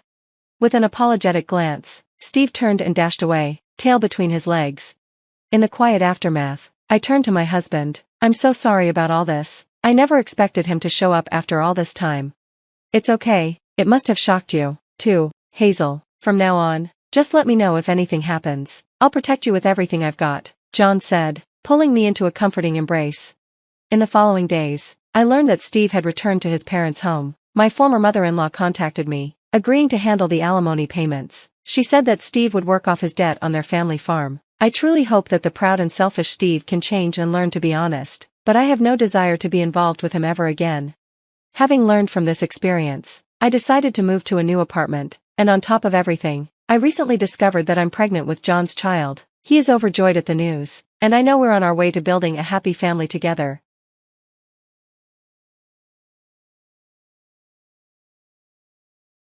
I'm sorry for serving you something that didn't taste good. I promise not to make it again, but no matter what I prepared, he always found something to criticize. I reached my breaking point and decided to divorce and leave the house. Then something unexpected happened with my husband and our eldest son. When a woman gets married, her identity often fades behind her husband's name. My name is Emma, but at work and in the neighborhood, I'm known as Mrs. Taylor. Even at the daycare and school, that's how they refer to me. I wouldn't mind if my husband called me by my first name, but he only addresses me with a casual, hey. Throughout our marriage, I've always called him Gordon, even now at 50, but it seems he doesn't take the hint. At 53, Gordon, who works for a transportation company, used to deliver goods to the deli where I'm employed. Our relationship began with friendly chats in the store, and we grew close. It felt romantic at first, but married life turned out to be far from a fairy tale. Gordon, often using work as an excuse, never helped with household chores. Even though I worked full-time at the deli, I wasn't a stay-at-home mom. I was juggling everything. We have our eldest son, Mark, and Gordon hardly contributed to his upbringing. Society praises men for simply playing catch with their kids, while women work tirelessly from dawn until dusk, managing the household without any acknowledgement. Isn't it oppressive that mothers are expected to naturally take care of their children? Mark was a good kid until high school, but since joining the workforce, he's become sarcastic, especially in the last 2 years. After he got his current job, he started coming home late and has become increasingly dismissive. Yet, for some reason, he and Gordon get along well. Sometimes they even team up to mock me. Mark, what kind of job do you have now? I asked. I work for an ID company. There are many types of ID companies, right? Why not explain? I prompted, but he smirked, clearly annoyed. You wouldn't understand anyway. Perhaps at 20, he feels it's unnecessary to go into detail with his mom. Sometimes his attitude makes me furious, and I worry I'm failing as a mother. There's a term called unconditional love. When Mark was a baby, I felt an overwhelming love for him. Just looking at his sweet, sleeping face filled me with a sense of purpose. But now, as I watch him become the sarcastic young man, my unconditional love wavers. I find myself yearning for something in return from both Gordon and Mark. 2 years into my marriage, each day has been filled with sighs, and I can't say I've been truly happy. About 2 years ago, Gordon and Mark started to unite in criticizing my cooking. I can't fathom why my culinary skills would suddenly decline. I've always prioritized nutrition, carefully planned meals, and considered their favorite dishes. Planning meals is a challenge enough, but facing constant criticism is disheartening. Tonight, I made Gordon's favorite Chinese stir-fry, thinking he might appreciate it. Gordon yelled, "What is this? It's too salty." "You said it was bland yesterday," I shot back. "Can't you find some middle ground? It's always one extreme or the other with you." Yet, he continued to eat, leaning back dramatically, exclaiming, "So salty." Mark remained silent, just chewing away. "How about you, Mark?" I asked. Frequent dinners at upscale restaurants with my boss had turned me into a bit of a gourmet. Everything tasted exquisite to me, but I couldn't help but worry about any woman who might marry such a sarcastic man, even if he is my son. Amidst Gordon's complaints, both he and Mark finished their meals, leaving me feeling overwhelmed and stressed. In need of relief, I decided to have dinner with my best friend, Juliet, on my day off. Like me, Juliet is 50 and went through a divorce 2 years ago. Her ex-husband never helped around the house yet had the audacity to point out a dirty window or some dust. I still remember how Juliet snapped, claiming she once hit him on the head with a hanger. Talk about guts. As we vented about Gordon and Mark, Juliet's anger flared as if it were her own. "Why don't you just tell him to cook for himself and hit him with a frying pan?" she suggested, only half jokingly. "I can't say that," I replied, imagining Gordon stubbornly insisting on cooking for me, likely realizing the challenges of the kitchen. "I wouldn't trust anything Gordon made," I admitted, sharing my genuine concern. "Since becoming single, I've noticed a surge in attention at work. It's your life. Are you living just for your husband and kids?" Juliet questioned, radiating confidence. "You're only 50, Emma." "I'm already 50, don't give up because of age. 50 is when life truly begins." Her words struck a chord. Male colleagues have been asking me out for dinner lately, perhaps because I'm now single. If a guy is also single, it doesn't seem to be an issue. Juliet, with her bright aura, embodies confidence and positivity. She's the perfect mother and wife, someone who puts her kids first, her husband second, and herself last. I ponder whether that's right. "Society's norms aren't always correct," Juliet said. "Before being a mother or a wife, you were an individual. Life's more fun when you live for yourself." Her insight caught me off guard. "You're intense," I chuckled. "Don't call me intense, I'm just normal," she shot back. Dinner time is always tense for me. In most households, it's a moment of family bonding and happiness. Yet, I felt my disappointment swelling as I tried to suppress my emotions, realizing even Mark's favorite curry rice wouldn't escape Gordon's criticism. I tentatively asked Mark, "Is it too sweet for you?" "I prefer spicy or medium spicy, but more importantly, I know this amazing curry place," he replied. It didn't seem fair to compare a home-cooked meal to a dish from a Michelin-starred chef. Cooking shouldn't just be about enduring Gordon's harsh words and Mark's sarcasm without consideration for my feelings. Gordon sighed. "Oh, my mom's curry rice was the best, just like home." I wanted to suggest he have his mother cook for him every day, but I held back, fearing it would only escalate the arguments. While helping a customer at work, my manager, Mr. Smith, complimented me. "Mrs. Taylor, your customer service is always so cheerful and genuine. It's really great." "Thank you so much." His words held power. Even a single compliment could lift my spirits. Good customer service is essential. Pleasant staff encourage customers to return. Despite each deli claiming to offer unique items, they all seem to sell similar products. Naturally, if prices are the same, people prefer the store with better service. Mr. Smith, 54 and single, didn't appear to be divorced, nor did he seem opposed to marriage. Standing tall at 6 feet, he exuded charm and was a true gentleman, especially appealing to the younger female staff. Being single in your 50s didn't diminish attractiveness. Perhaps his standards were exceptionally high, or maybe he had once experienced a passionate love affair that lingered in his memory. His mysterious aura only fueled rumors, making him even more intriguing to the ladies. Mr. Smith treated me, a 50-year-old, with the same warmth he showed to women in their 20s. Such a gentleman. I couldn't help but wonder how Gordon and Mark acted at work. If Mark made the same snide remarks to his colleagues that he did at home, he'd definitely be the talk of the office. I felt a pang of worry about Gordon, especially when it came to those dreaded dinner times. As I got home, I found Gordon and Mark glued to the TV, engrossed in a show about family restaurant staff competing with their best dishes, judged by renowned chefs. As I casually watched, Gordon quipped, "Doug, have you ever thought about going on that show?" "Why would I do that?" "Just to bomb spectacularly," Mark chimed in, laughing at his father's joke. "They'd probably say, 'Are you trying to kill me with this?' and toss you a rejection card. That would be epic." How about we order pizza tonight?" I suggested, trying to steer the conversation away from criticism. "Pizza? I'm in the mood for hamburger steak," Gordon declared. "Like Takeo from that family restaurant," Mark added, grinning. Seeing my rare defiance, Gordon's expression shifted. "What's with the attitude? Even I have my limits, you know." Mark joined in on the laughter, belting out the chorus of "I Want You Back." "What's I Want You Back? Don't you know anything?" I retorted, feeling increasingly isolated and lonely. Juliet's face flashed in my mind, and the word divorce drifted through my thoughts. After work, Mr. Smith called me over. "Emma, sorry, Mrs. Taylor," he corrected himself. I smiled at Mr. Smith and said, "If you want to call me that, it's fine." For a fleeting moment, a forgotten thrill washed over me like a love song playing softly in my mind, but I quickly pushed it aside. Life isn't that sweet, it rarely goes according to plan. As expected, Mr. Smith wanted to discuss work, not dinner. "Actually, there's talk of our store making a TV appearance. It's a show where family restaurants and delis showcase their signature dishes, and a chef judges them." "I know it well. My husband and son watch it regularly. The theme is lunch combos, and there'll be an internal tasting session to choose who represents the store on TV. We're thinking of having you, Emma, take that role." I was taken aback and immediately declined. My husband and son criticize my cooking every day. Mr. Smith paused to think, "Do they ever leave food on their plates?" "No, they always finish it. I have a friend who, no matter how good the restaurant, always says, 'You're satisfied with this? I know better places.'" "Really? Maybe Gordon and Mark are like that. We need someone who cooks every day. Would you consider creating a menu for us?"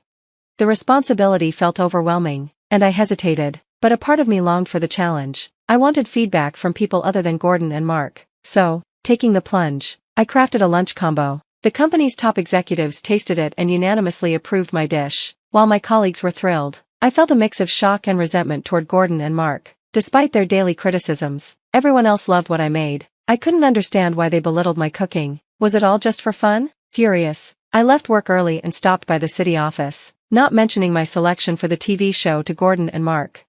Tonight's dish was shrimp scampi. For some reason, there were 2 cards on the table labeled pass and fail. After tasting a shrimp, Gordon and Mark exchanged glances and simultaneously raised the fail card. "This is clearly a miss. I'm disappointed in this shrimp," Gordon said. Were they pretending to be judges? Was it amusing to mock someone? I snatched the cards and confronted them. "You both fail as a husband and a son. What's your deal?" "I'm sorry for serving you bad food. I won't do it again," I said, glaring at them. I had reached my limit with their constant negativity. I placed divorce papers on the table and announced, "I'm filing for divorce." Wait, you can't just," Gordon stammered. "I've waited for 25 years, I can't wait any longer." 25 years? Okay, maybe not exactly that long, but I've been patient for the last few years. I can't take it anymore. I'm leaving this house, I declared. Gordon, taken aback, tried to laugh it off. "It's kind of like a camera, right? That's an old reference. Where's the L in camera?" he joked, pretending to search for the letter. Mark warned him, "Dad, she seems serious." "Really?" I affirmed, resolute in my decision. "Congratulations, you won't have to eat bad food anymore." In a whirlwind of change, I quickly moved out and began living on my own. Juliet's support was invaluable. Free from the burden of my thoughtless husband and oblivious son, I could focus on my job. Perhaps when life shifts, many things start to change. The company asked me to appear on TV.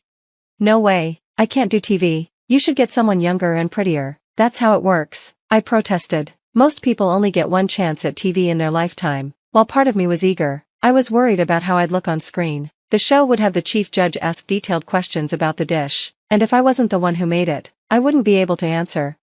Eventually convinced by Mr. Smith and the executives, I reluctantly agreed to the TV appearance. I didn't tell Gordon and Mark. I had blocked their calls and had no intention of reaching out. Of course, I confided in Juliet about the upcoming show. She was shocked and exclaimed, "I want to be on it too." With teary eyes and a nervous heart, I appeared on TV alongside Mr. Smith. It was my first time, and my heart raced as I watched the stern-faced chef silently taste my lunch combo. I felt like apologizing before the judgment even began. "This bolognese has Worcestershire sauce, ketchup, and instant coffee," the chef remarked. Finally, it was judgment time. I prayed silently as the judges unanimously raised the pass card. They praised my dish as delicious and perfect. I high-fived Mr. Smith, blushing with joy. I hoped it wasn't a dream. After that, I got involved in product development and received a raise. Was it luck that everything turned around after escaping a rude husband and a sarcastic son? 3 months after the divorce, Mark visited the store. He had bulked up like a football player, which surprised me. "What happened to you?" I asked. "I've been eating out a lot lately," he replied. Before I knew it, I looked like this. Serves him right. It's probably karma for mocking the food that a top chef praised. I thought to myself. "I saw you on TV, Mark said, his voice filled with disbelief. I shrugged, saying, "Oh, please. Come back, Mom," he pleaded. "Grow up, you're 25, handle it yourself," I shot back, coldly. "If you don't want to be with Dad, learn to be independent, don't come here again," I spoke firmly, shocking Mark with my resolve. He left, and the next day, as I placed an umbrella stand outside the store, a massive figure approached. "Emma, who are you?" he demanded. "Don't play dumb," I replied. It was Gordon, but he had gained a significant amount of weight. "Because of you, I've been eating and drinking at pubs every day. Before I knew it, I couldn't move. You have no right to call me that anymore." Gordon tried to laugh it off. "Emma, please come back. At this rate, Mark and I will turn into Crusher Blackwell."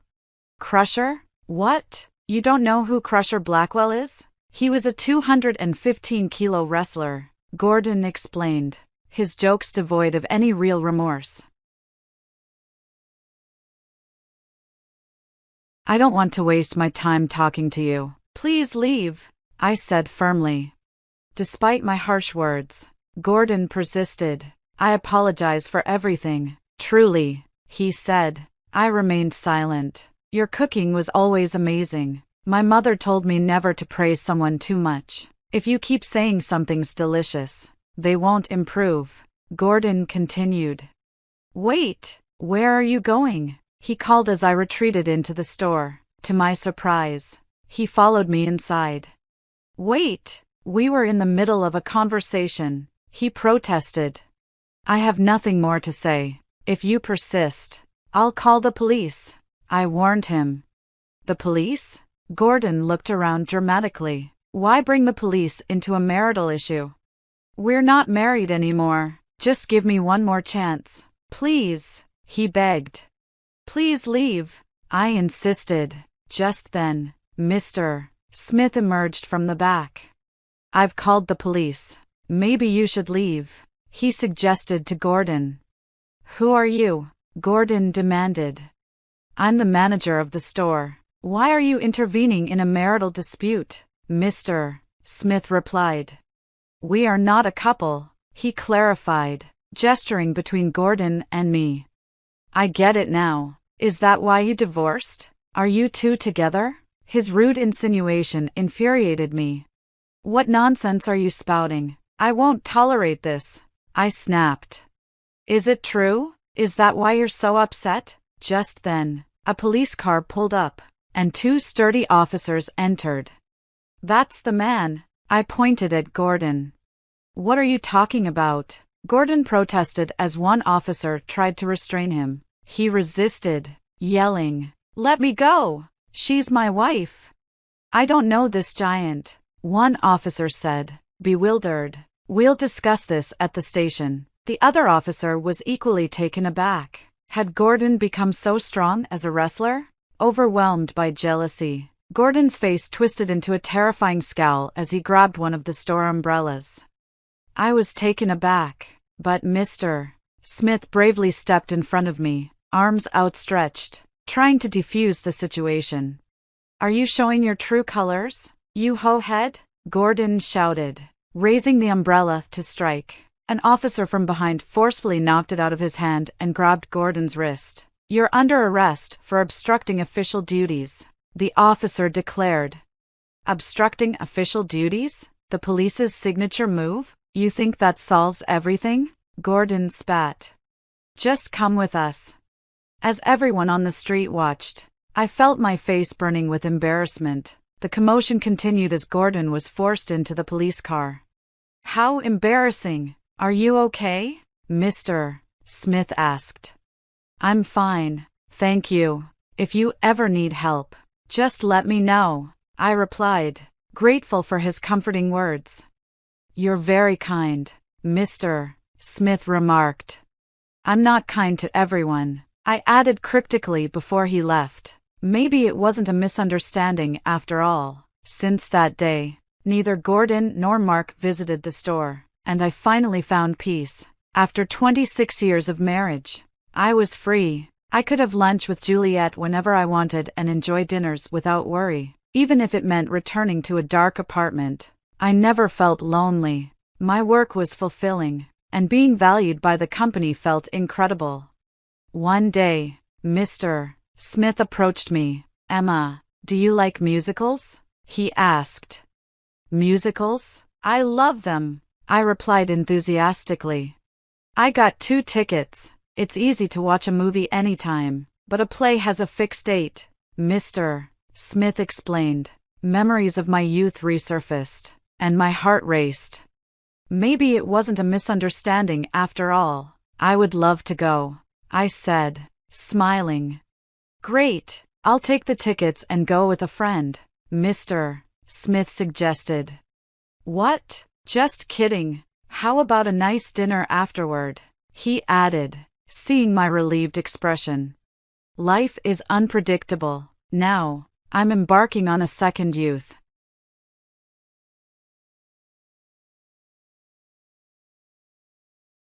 You miserable old hag without a penny to your name. You're in our way, we'll take all of it. Just after Dad's funeral, my brother's wife kicked Mom out. I was shocked by her cruelty. It seemed impossible that anyone could be that heartless. My anger flared up, and I was ready to confront my brother and his wife. But Mom stopped me. She whispered, "That girl, she's blinded by," her words trailed off, and I looked at her, trying to understand. I'm Bonnie, just an ordinary office worker at a mid-sized company. Our family runs a well-known, upscale restaurant in our hometown, something that always surprises people since they don't see me as connected to fine dining. But honestly, I have little involvement now. My brother, Rel, took after Dad as a chef, and his wife, Aita, helps manage the business. They're clearly set to take over, leaving no place for me. Dad was a chef and a visionary, building the restaurant's reputation in just one generation. At work, he was tough and exacting, which I'm sure weighed on Mom, my brother, and Aita, who all worked alongside him. But at home, he was a loving father, full of laughter and kindness. I cherished him for that.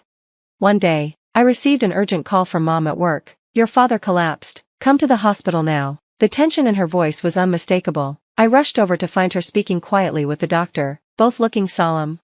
Mom, is Dad okay? I asked once the doctor stepped away, feeling a pit in my stomach. Mom, watching Dad with a pained expression, held his hand. His hands were thick and calloused, the hands of a craftsman I adored. He's stable for now, but there will be lasting effects, she said quietly. The doctor explained Dad would likely lose movement on his right side. Losing the ability to use his dominant hand was bound to devastate him. Mom and I shared a long, silent sigh. Then my sister-in-law Aita arrived. Is my father-in-law all right? Her voice broke the silence, and at first, I thought she was genuinely concerned. But once she learned about Dad's condition and the prognosis, her face shifted, a smugness creeping in. Well, he can't cook anymore. Guess that makes the restaurant ours, she sneered. I was stunned. Aita, usually so quiet, agreeable, and considerate toward Mom and Dad, seemed like a different person. I couldn't reconcile her sudden coldness with the sister-in-law I knew. She's showing her true colors, Mom murmured, her voice tinged with resignation. She hid it well, but she's heartless. Though I was reeling from Alita's reaction, my main concern was Dad's health. Still, I left the hospital that day shaken and confused. 2 weeks later, Dad was discharged and came home. His once strong body was now frail, and he couldn't even manage simple tasks alone. Sometimes his frustration spilled over, leading to angry outbursts. Worried about Mom, who was tirelessly taking care of him, I started visiting more frequently to help. "You come here way too often. It's annoying," Alita muttered with her usual disdain, but I ignored her. My only concern was Mom, who seemed more exhausted each time I visited. She was taking care of Dad, preparing meals, bathing him, everything on her own, despite occasionally hiring a helper. My brother and Alita, living in the same house, not only refused to help but didn't even prepare meals for Mom. "Mom, it's too much for you alone. I could quit my job and move in to help care for Dad full-time," I offered one evening, frustrated by my brother's and Alita's neglect. Mom just smiled. "Thank you, sweetheart, but I'm managing, don't worry." She was pushing herself, I could tell, and I was increasingly afraid she'd collapse from exhaustion. Then things took a grim turn. As Dad's spirits waned, he started showing signs of dementia. "Who are you?" he asked me one day. It was painful. My once commanding father now barely recognized me. "Pitiful, isn't he?" Alita sneered from the doorway, her contempt cut deeply, more so than Dad's memory loss. "Your father-in-law smells. If you want to keep staying here, don't make waves," she snapped, pinching her nose and looking at Dad in disgust. Mom ignored her, likely holding back to avoid escalating things. Alita muttered something under her breath and left the room. "It's okay, dear," Mom whispered soothingly to Dad. Watching my parents endure such treatment from my brother and Alita made me want to cry. With Dad's dementia worsening and his health deteriorating, it was soon clear we couldn't care for him at home much longer. One day, my brother unexpectedly called. I picked up, hoping he had finally decided to help Mom. I tried to bring up Alita's cruel behavior, but he brushed it off, jumping straight into his own concerns. He asked me to help out at the restaurant on weekends. Shocked at his selfishness, I told him I'd discuss it with Mom before giving an answer, then ended the call. I immediately called Mom, sharing my brother's request with her. That's when she revealed the real reason he wanted my help. The longtime staff and chefs are quitting one after another, almost no one's left. They all say they can't work with Alita's approach. I haven't been to the restaurant myself in a while, so I don't know all the details, Mom explained. Although she was no longer part of the restaurant's daily operations, her concern was clear. She had helped build that place with Dad, and her attachment to it was strong. She cared about the employees, too, those who had been through the highs and lows with them. I could hear the disappointment in her voice at how things had deteriorated. "I'll go to the restaurant this weekend to help out and see for myself what's going on. Try not to worry," I reassured her. Since I wouldn't be around to help with Dad's care, we arranged for him to go to daycare that weekend. At the restaurant, I changed into a uniform I hadn't worn in years. Memories came flooding back, but the scene around me was entirely different. I didn't recognize a single face. Young servers, sporting piercings and bold tattoos that Dad would never have allowed, stumbled around awkwardly with trays. The restaurant itself had changed, too, renovated in ways that felt unfamiliar. As I walked around to reacquaint myself, a loud burst of laughter caught my attention. Over at a large, connected set of tables, I saw my sister-in-law Alita hosting a gathering of about 30 women around her age. She was at the center of it all, raising a glass of wine. "My friends, all the dishes here are premium and delicious," she announced. "Today, it's on me, so indulge yourselves, truffles, foie gras, the works." Using an empty wine bottle as a microphone, she toasted the group, earning loud cheers. I rushed over to her, trying to rein her in. "Alita, you can't be serious. Running up this kind of tab will put the restaurant at a huge loss." Alita turned to me, her festive smile vanishing as she scowled. "Quiet, will you? A sister-in-law who can't even get married has no right to lecture me. This is my restaurant, and I'll do whatever I please." I held her gaze. "This is my parents' restaurant." I bit back my words and stepped away from the table. The restaurant was in shambles. The kitchen was buckling under the onslaught of orders from my sister-in-law's group, who were treating the place like an all-you-can-eat buffet. Meanwhile, the regular customers, some who had been loyal since Dad's early days, grew frustrated with the delays. Many left in a huff, grumbling, "How long do they expect us to wait?" It was heartbreaking. I'd never seen these familiar faces so disappointed. Recognizing how dire things had become, I tried to convince the chefs to pause service to my sister-in-law's table and prioritize the other guests, but they hesitated, worried about backlash from her. Alita ordered us to put her table first, the head chef muttered, visibly uncomfortable. My brother, meanwhile, was glued to a horse racing broadcast, oblivious to the chaos around him. Perhaps he'd only followed Dad into this profession out of expectation. Now, with Dad gone, he was simply doing Alita's bidding. I approached Alita again, intending to reason with her about the service issues. Just then, a longtime employee quietly informed her, "We can't serve that dish anymore. We're out of truffles." Alita's face twisted in anger. "Then go buy some," she yelled, hurling an empty plate in the employee's direction. She was acting less like an owner and more like a rowdy, entitled customer. Watching the scene, I finally understood why so many of the long-serving staff had left. "I'm thinking of renaming this place," she announced to her friends, a sly grin on her face. "The current name is so old-fashioned. I want something stylish." "Cool," she laughed, glancing around for approval. The restaurant Dad had built from the ground up was gone. The heart and legacy had vanished along with the original staff and decor. After my shift, I headed to the locker room, my mind heavy with how to break the news to Mom. She would be heartbroken to know her beloved restaurant had fallen so far. As I walked home, the weight of it all bore down on me. The next day, I visited Mom and told her everything I'd seen. She listened, then sighed deeply. "I feared this might happen. Your brother has been under Alita's thumb since your father fell ill. Without him, the restaurant couldn't survive." Her voice trembled, and I saw her eyes fill with tears. I tried to hold back my own. "I'm sorry, Mom. I wish I could have done more to protect it for you and Dad." She gently patted my shoulder. "It's all right, dear. Maybe it's time to let go." After that, I refused each of my brother's calls asking for help. As time passed, his complaints about Alita began to seep into our conversations. She was still hosting friends, treating them to endless free meals, and the restaurant was drowning in debt. They struggled to pay suppliers, and despite the lack of funds, Alita still pushed to renovate the restaurant into a trendy cafe bar. "That's not my problem," I would say and hang up, detaching myself from the wreckage. They could do as they pleased with the restaurant. All I wanted was peace for Mom and Dad. A few months later, Dad passed away from pneumonia. The funeral was packed with people, chefs Dad had trained, familiar patrons, and neighbors who remembered his kindness. Mom received everyone graciously, despite her sorrow. "You must be tired, mother-in-law," Alita said, stepping forward. "Why don't you rest in the back? I'll take care of the guests." Even at the funeral, Alita seemed eager to assert herself as the family's representative.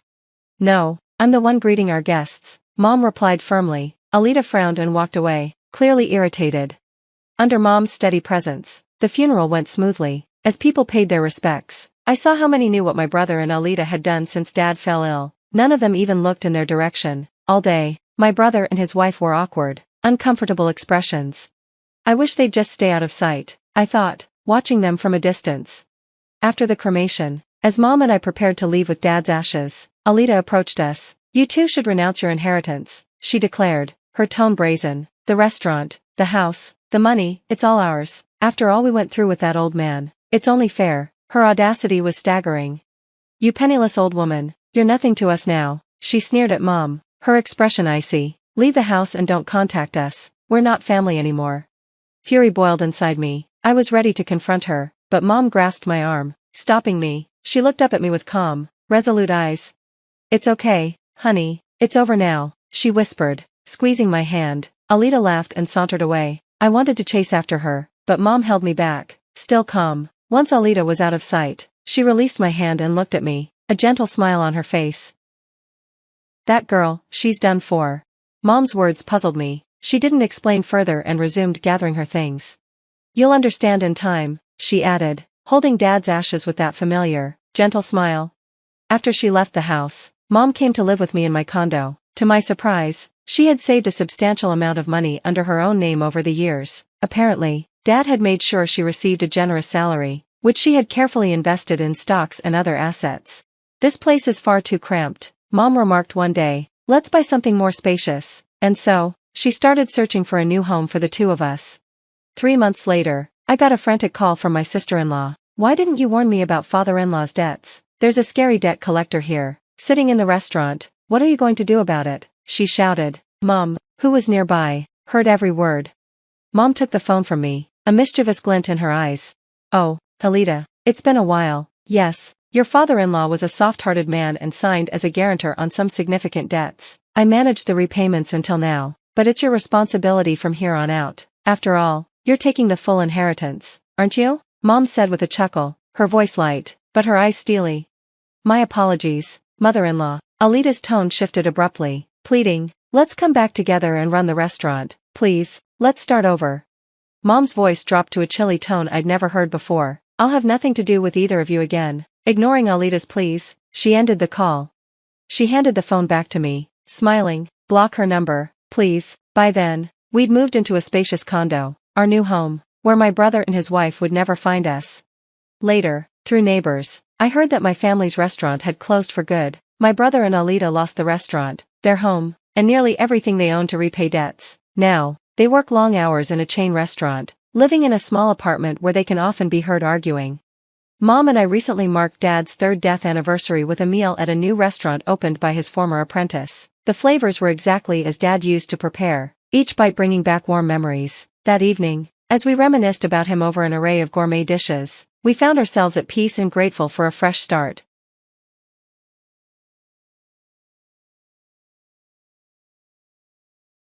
My daughter came home in tears after being invited to a Christmas gathering at her grandparents' house. She was visibly distressed and silently handed me a wrapped gift.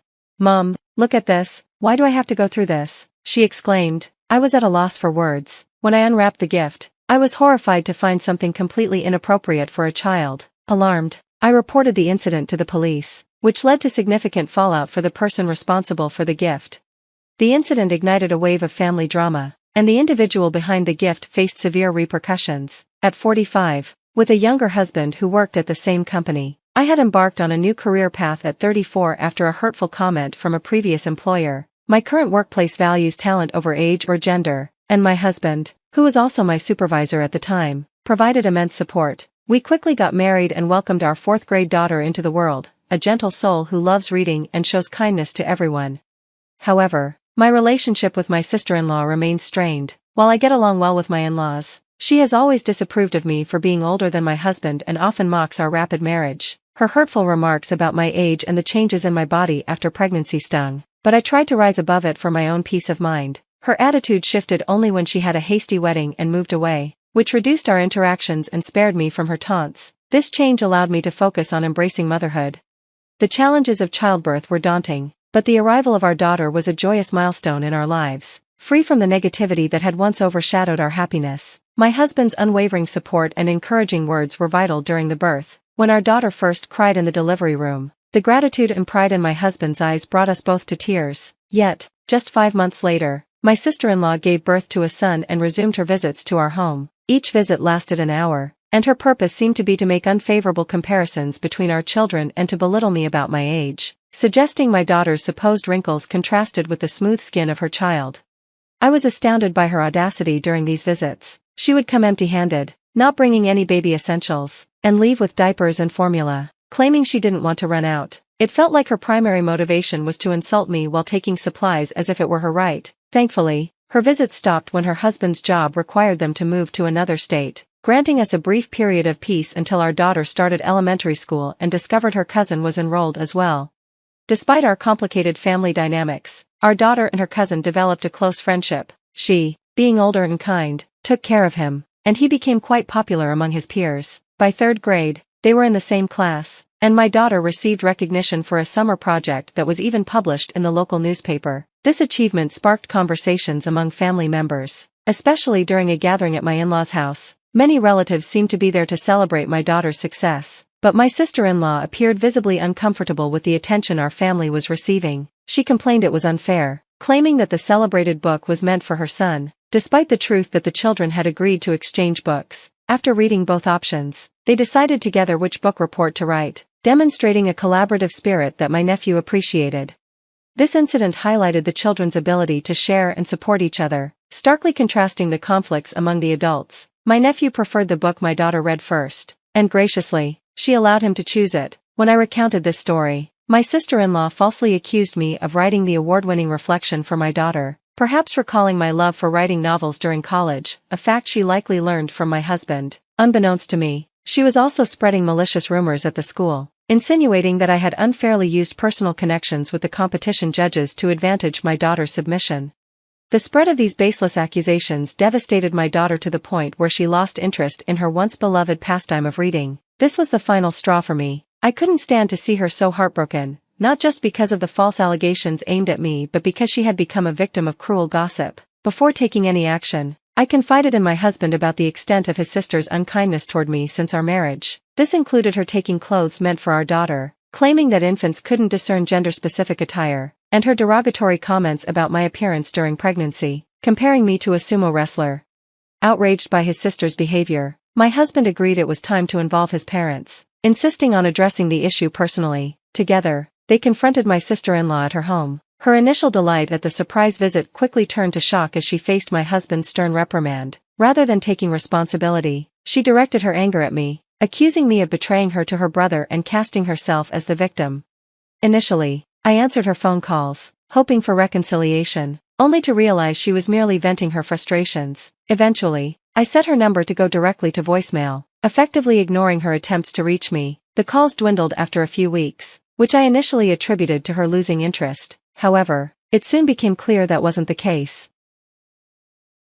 In December, my in-laws organized a children's Christmas party for the first time, which made me curious about the timing. Despite my reservations, my daughter was thrilled to be invited. She fondly recalled the joyous Christmas celebrations from her kindergarten days and hoped for a similar experience at her elementary school, though, unfortunately, their policy on religious events meant there would be no such festivities. I often ponder the necessity of strict adherence to religious traditions, especially when Christmas has evolved into a universally cherished holiday celebrated in various ways around the globe. It's particularly striking to me how some parents seem adamant about preserving the holiday's religious connotations. For the past 2 years, my daughter and I have chosen to celebrate Christmas quietly at home, embracing the festive spirit in our own way. The highlight of our celebration has always been the gift exchange, which my daughter enjoys immensely. This year, my in-laws suggested a modest budget of $11 for the gift exchange at their Christmas party. Excited, my daughter and I ventured to a nearby shopping mall in search of the perfect present. Ultimately, she decided on one of her beloved picture books, eager to share its story and the joy it brought her with someone else. On the day of the party, she set off with her gift in hand, taking a short bus ride to my in-laws' house. After informing my mother-in-law of her arrival, she kindly offered to pick her up from the bus stop. Later, a call from her reassured me that she had arrived safely, allowing me to temporarily set aside my worries. However, my peace was short-lived. Just 50 minutes later, the unexpected sound of the front door opening on a weekday jolted me. My husband was at work, and I was home working remotely during my daughter's winter break. When I opened the door, my heart sank at the sight of my daughter sitting by the entrance, tears streaming down her face. She handed me a gift-wrapped bag, and her expression told me that the contents would reveal everything. Inside, I found a newspaper with her reading reflection shredded to pieces, alongside a menacing card scrawled in red ink that warned against arrogance, threatening that we could end up like the mutilated stuffed animal also in the bag, which was disfigured and stained with red ink to mimic blood. This chilling display was anything but a harmless prank. My daughter revealed that this horrific gift had come from my sister-in-law, a revelation that left me stunned. The party was meant to be a joyous occasion centered around children, with an agreement among the adults to refrain from personally preparing gifts. Yet, despite not having accompanied my daughter to the party, the atmosphere had taken a dark turn. I was shocked to discover that my sister-in-law was present at the party and had committed such a heinous act against my daughter. If my mother-in-law had known her daughter would be there, she surely would have warned me, as she always insisted that we communicate any issues arising from her daughter's behavior. This breach of trust left me disheartened, highlighting a deliberate attempt to cause us harm. After my daughter returned home upset, I reminded her to inform her grandmother about the incident. However, before she could do so, my aunt intervened, claiming she hadn't called for her and that only children associated with missionary schools were welcome. My daughter, puzzled, asked what a missionary school was, and I found myself at a loss for words. Recently, a relative had been accepted into a missionary school, which had sparked much discussion in the family. My sister-in-law's son attended a missionary kindergarten, and we had heard stories of relatives who were unaware they were connected to such schools until it was time for enrollment. We had made a different choice for our daughter, opting for a local kindergarten and public elementary school. It felt as though my sister-in-law was seizing yet another opportunity to belittle my daughter. Distressed by the threatening gift my daughter received, I rushed to the police station to emphasize the seriousness of the situation. The officers were initially hesitant to intervene, suggesting it was a family matter. Thankfully, a female officer recognized the gravity of the threat and confirmed that threats and violence within families are indeed reportable offenses. She empathized with our fear and promptly promised to visit my sister-in-law with a warning. That evening, when my husband came home, I shared the day's events with him. Outraged, he condemned his sister's spiteful actions and immediately contacted his parents, who were hosting the Christmas party but claimed ignorance of the incident. They speculated that my sister-in-law might have slipped in through an unlocked back door while my mother-in-law was busy attending to other guests. The party had been left in the hands of the younger family members. Following the police officer's stern warning, my in-laws, disturbed by the possibility of criminal behavior, organized a family meeting to discuss the matter. During the meeting at my in-laws' house, my sister-in-law and her husband arrived late. She looked visibly displeased and unrepentant about the police involvement, while her husband seemed unaware of the meeting's purpose. This situation underscored the seriousness of the issue, prompting a collective family discussion on how to address the underlying tensions. When my sister-in-law's husband finally learned of her actions towards our family, his shock was palpable. He had been completely oblivious to the extent of the situation until that moment. He offered his apologies to us, appearing genuinely remorseful, a stark contrast to my sister-in-law, who remained defiant and unapologetic. Her belief that the lack of arrest by the police indicated her innocence left everyone speechless, highlighting a level of denial that was difficult for us to comprehend.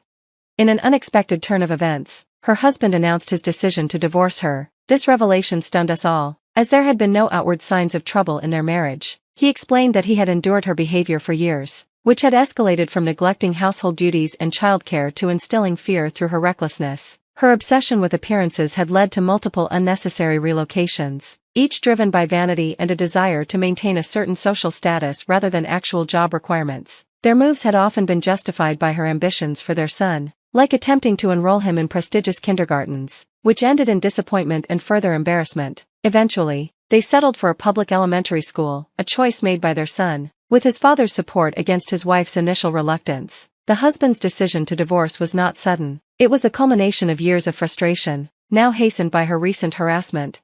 Caught off guard by the announcement, my sister-in-law made a feeble attempt at an apology, seemingly desperate to reverse the situation by claiming her actions were merely jokes or pranks. However, the seriousness of her behavior, especially the hostile message intended for a child, went far beyond what could be dismissed as humor. Such actions, capable of instilling fear even in adults, were indefensible and exposed the irreparable breach of trust within the family. I confronted her, emphasizing the chasm between her actions and the instincts of a nurturing parent. Just because you're a parent doesn't automatically grant you parental instincts, I pointed out, suggesting that her behavior was far from what one would expect from someone in that role.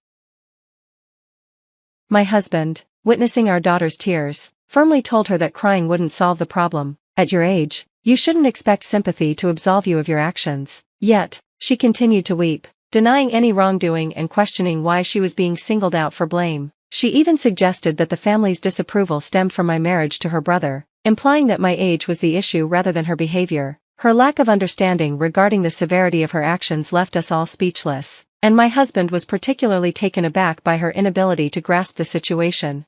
With the atmosphere thick with unresolved tension, the discussion abruptly came to a standstill, and her husband had no choice but to escort her home. As their divorce proceedings unfolded, they were marred by her refusal to acknowledge her faults. It was only her son's innocent comments about the Christmas party that tipped the scales, leading her to reluctantly agree to the divorce. Without any ill intent, he recounted the unsettling gift exchange to his classmates, vividly describing the disturbing image of a stuffed animal mangled and stained with red, resembling blood. This confession quickly circulated among the school community, raising alarm among teachers and parents alike. After this revelation, my daughter struggled to return to school, her spirit dampened by the incident and the gossip that tied her to her cousin's troubling story. The connection between her absence and the events of the Christmas party became a subject of speculation, highlighting how one thoughtless act can ripple through the lives of those involved. I had hoped the situation could be quietly resolved, allowing my daughter to return to school when she felt ready. Her cousin's intention in sharing his distressing experience was not to entertain but rather to plead for an end to his mother's harmful behavior.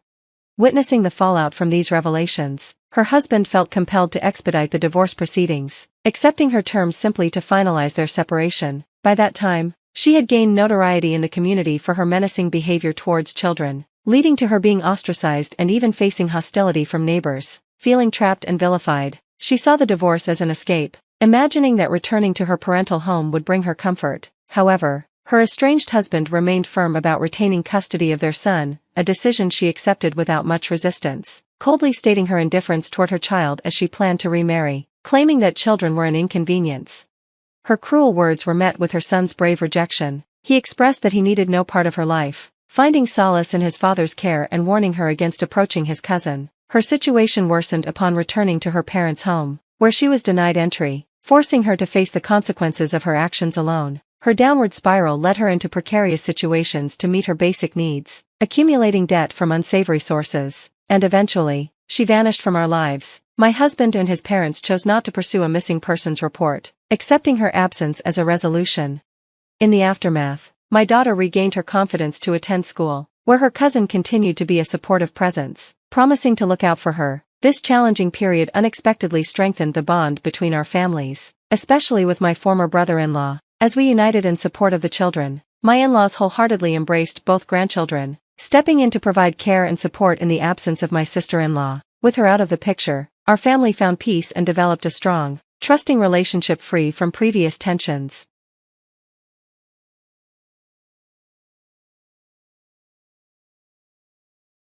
In a heartbeat, my world spiraled into chaos when my husband's voice pierced through the phone, sharp and accusatory. "Why do you always fall apart when I need you?" he complained, completely unaware of the urgency that had led me to the hospital, our unborn child's safety hanging in the balance. "We're here, hungry, waiting for your terrible cooking while you're off relaxing in the hospital," he continued, his words lacking any trace of concern. He declared he was fed up and intended to go out to eat with his parents, leaving me to find my own way home. His anger seeped through the line, blaming me for a situation beyond my control, filling me with dread and worry for our unborn child, whom I desperately wanted to protect. Not long ago, I was a passionate cosmetic salesperson, celebrated for my dedication and hard work. With an array of awards and a solid reputation, I relished my job and the confidence it instilled in me. Meeting my husband felt like a fairy tale, culminating in a whirlwind romance and marriage. But the joy of discovering my pregnancy forced me to make a difficult decision to leave my job due to the risk of miscarriage, a choice I made with our family's future in mind. As I faced the trials of pregnancy, my husband's support dwindled, transforming from excitement to frustration. Simple tasks felt Herculean, and my attempts to meet his expectations often fell painfully short. "Where's my lunch?" he'd ask, only to scoff at the simple sandwiches I managed to whip up, criticizing my inability to handle smells. His dismissive words cut deep. Pregnancy is not an illness, belittling my struggles and leaving me to fend for myself. This shift in his demeanor starkly contrasted with the man I had once fallen in love with. His companionship during doctor's visits vanished, as did any empathy for the household chores that had become overwhelming for me. Our home, once filled with love and respect, had morphed into a battlefield, where I fought not only for my well-being but for that of our unborn child, clinging to the hope that we might find our way back to understanding. I thought, perhaps he's just exhausted. He's mentoring a newcomer at work, which has been demanding. Maybe that's why he's been less patient and more irritable. I keep telling myself that once the baby arrives, his busy schedule will ease, and we'll find our family rhythm. "It's going to be okay," I whisper, caressing my growing belly, striving to maintain a positive outlook despite my changing body and our strained relationship. Yet, things continued to worsen between us. To make matters worse, my in-laws began dropping by unannounced, heightening my stress levels. They scrutinized the cleanliness of our home and voiced concerns about how we'd manage once the baby arrived. Despite their criticisms, they expected hospitality, demanding I prepare something for them on the spot. Caught off guard and ill-prepared, I felt overwhelmed and criticized for not being a better host. Each visit from my in-laws concluded with disappointment, my husband siding with them and never defending me. My best efforts fell short. I felt inadequate in their eyes. One fateful day, after being sent out to buy groceries while heavily pregnant, I collapsed under the strain. When I woke up in the hospital, I learned I had passed out from overexertion, but thankfully, our baby was still safe. The doctors advised me to stay for a few days of observation. I noticed missed calls from my husband and realized he must have been worried when I didn't return from the store, but when I finally called him back, hoping to hear some concern or relief in his voice, I was met with anger instead. "Where have you been?" he demanded, his tone harsh and unforgiving, as if my health and our baby's safety were of no consequence. I shuddered at his words. "I'm sorry I collapsed at the grocery store and had to be rushed to the hospital. They've put me on 4 fluids and want me to stay here for a few days." But his response was cold, dismissing my plight as an inconvenience. "You collapsed, and I'm supposed to care? Why didn't you answer my calls? You're so slow." His words struck me like a blow, and I couldn't bear the thought of our unborn child being exposed to such negativity.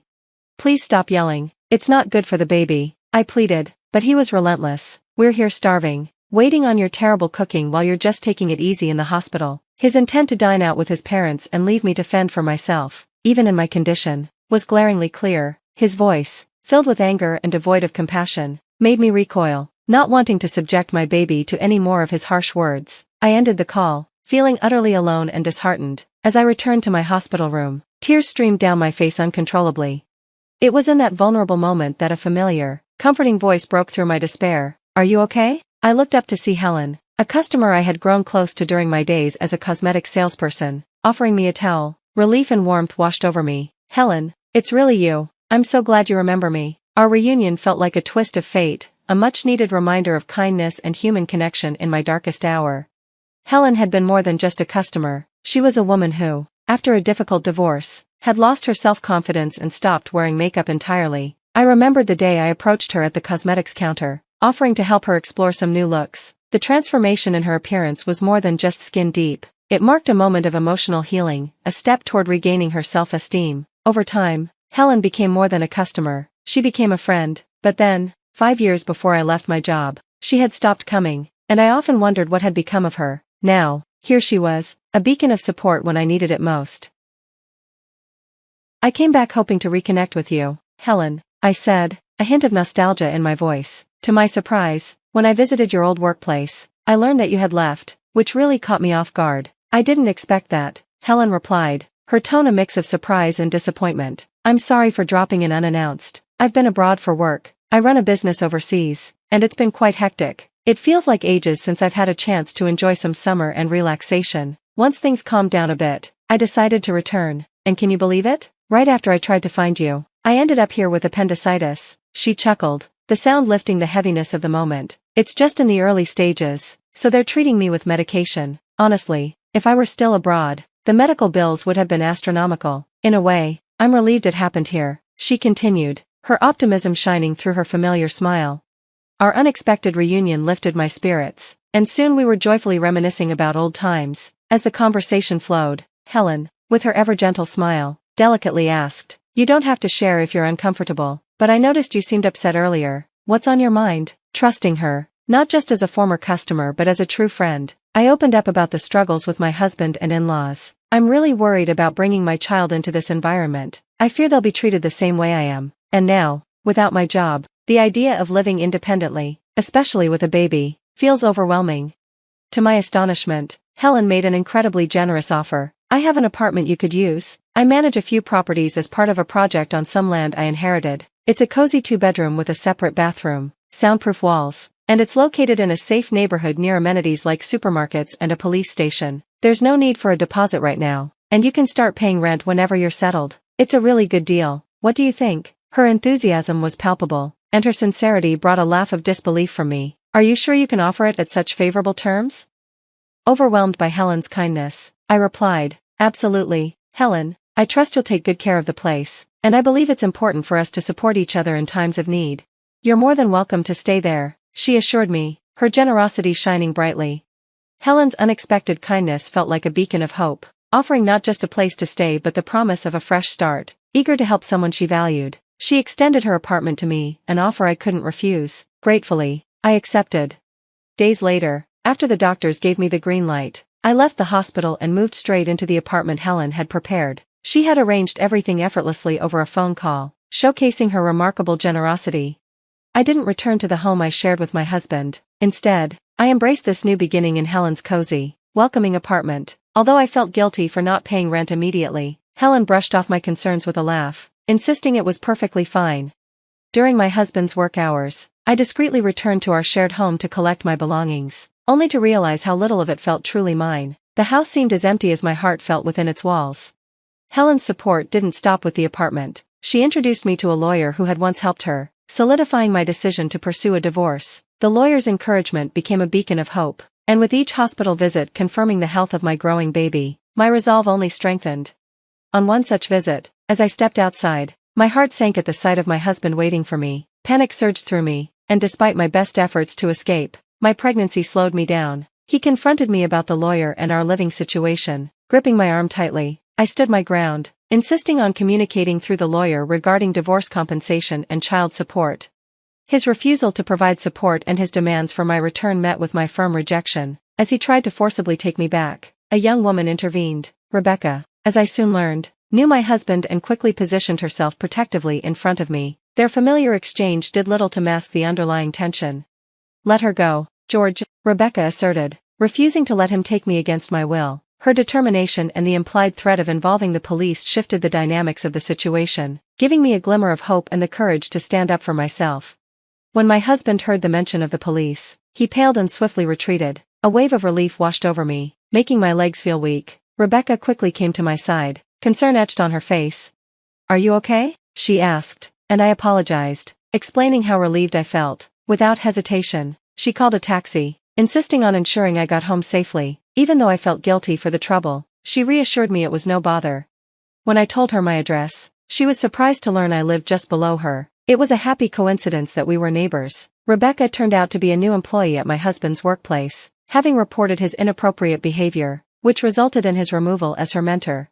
George was notorious for his lack of empathy toward female employees, making insensitive comments about personal issues like menstruation and marriage. Rebecca shared how his behavior extended beyond work, something I knew all too well from my own experiences during my pregnancy. 3 weeks after our initial meeting, Rebecca and I had formed a close bond, sharing dinners like old friends. She updated me that George had been transferred to a subsidiary company following multiple complaints about his conduct at work. Interestingly, Rebecca was the daughter of Helen, the successful businesswoman who managed several properties, including the apartment I was staying in. George had bragged about handling Helen's account, but his behavior had led to a significant shift in his professional standing. After learning about George's actions, both at work and towards me, Helen pushed for his transfer. Rebecca, determined and capable, had taken steps to address workplace issues independently, but once she realized I was connected to her mother, she felt compelled to act. Helen encouraged her to present all evidence against George, which ultimately resulted in his transfer.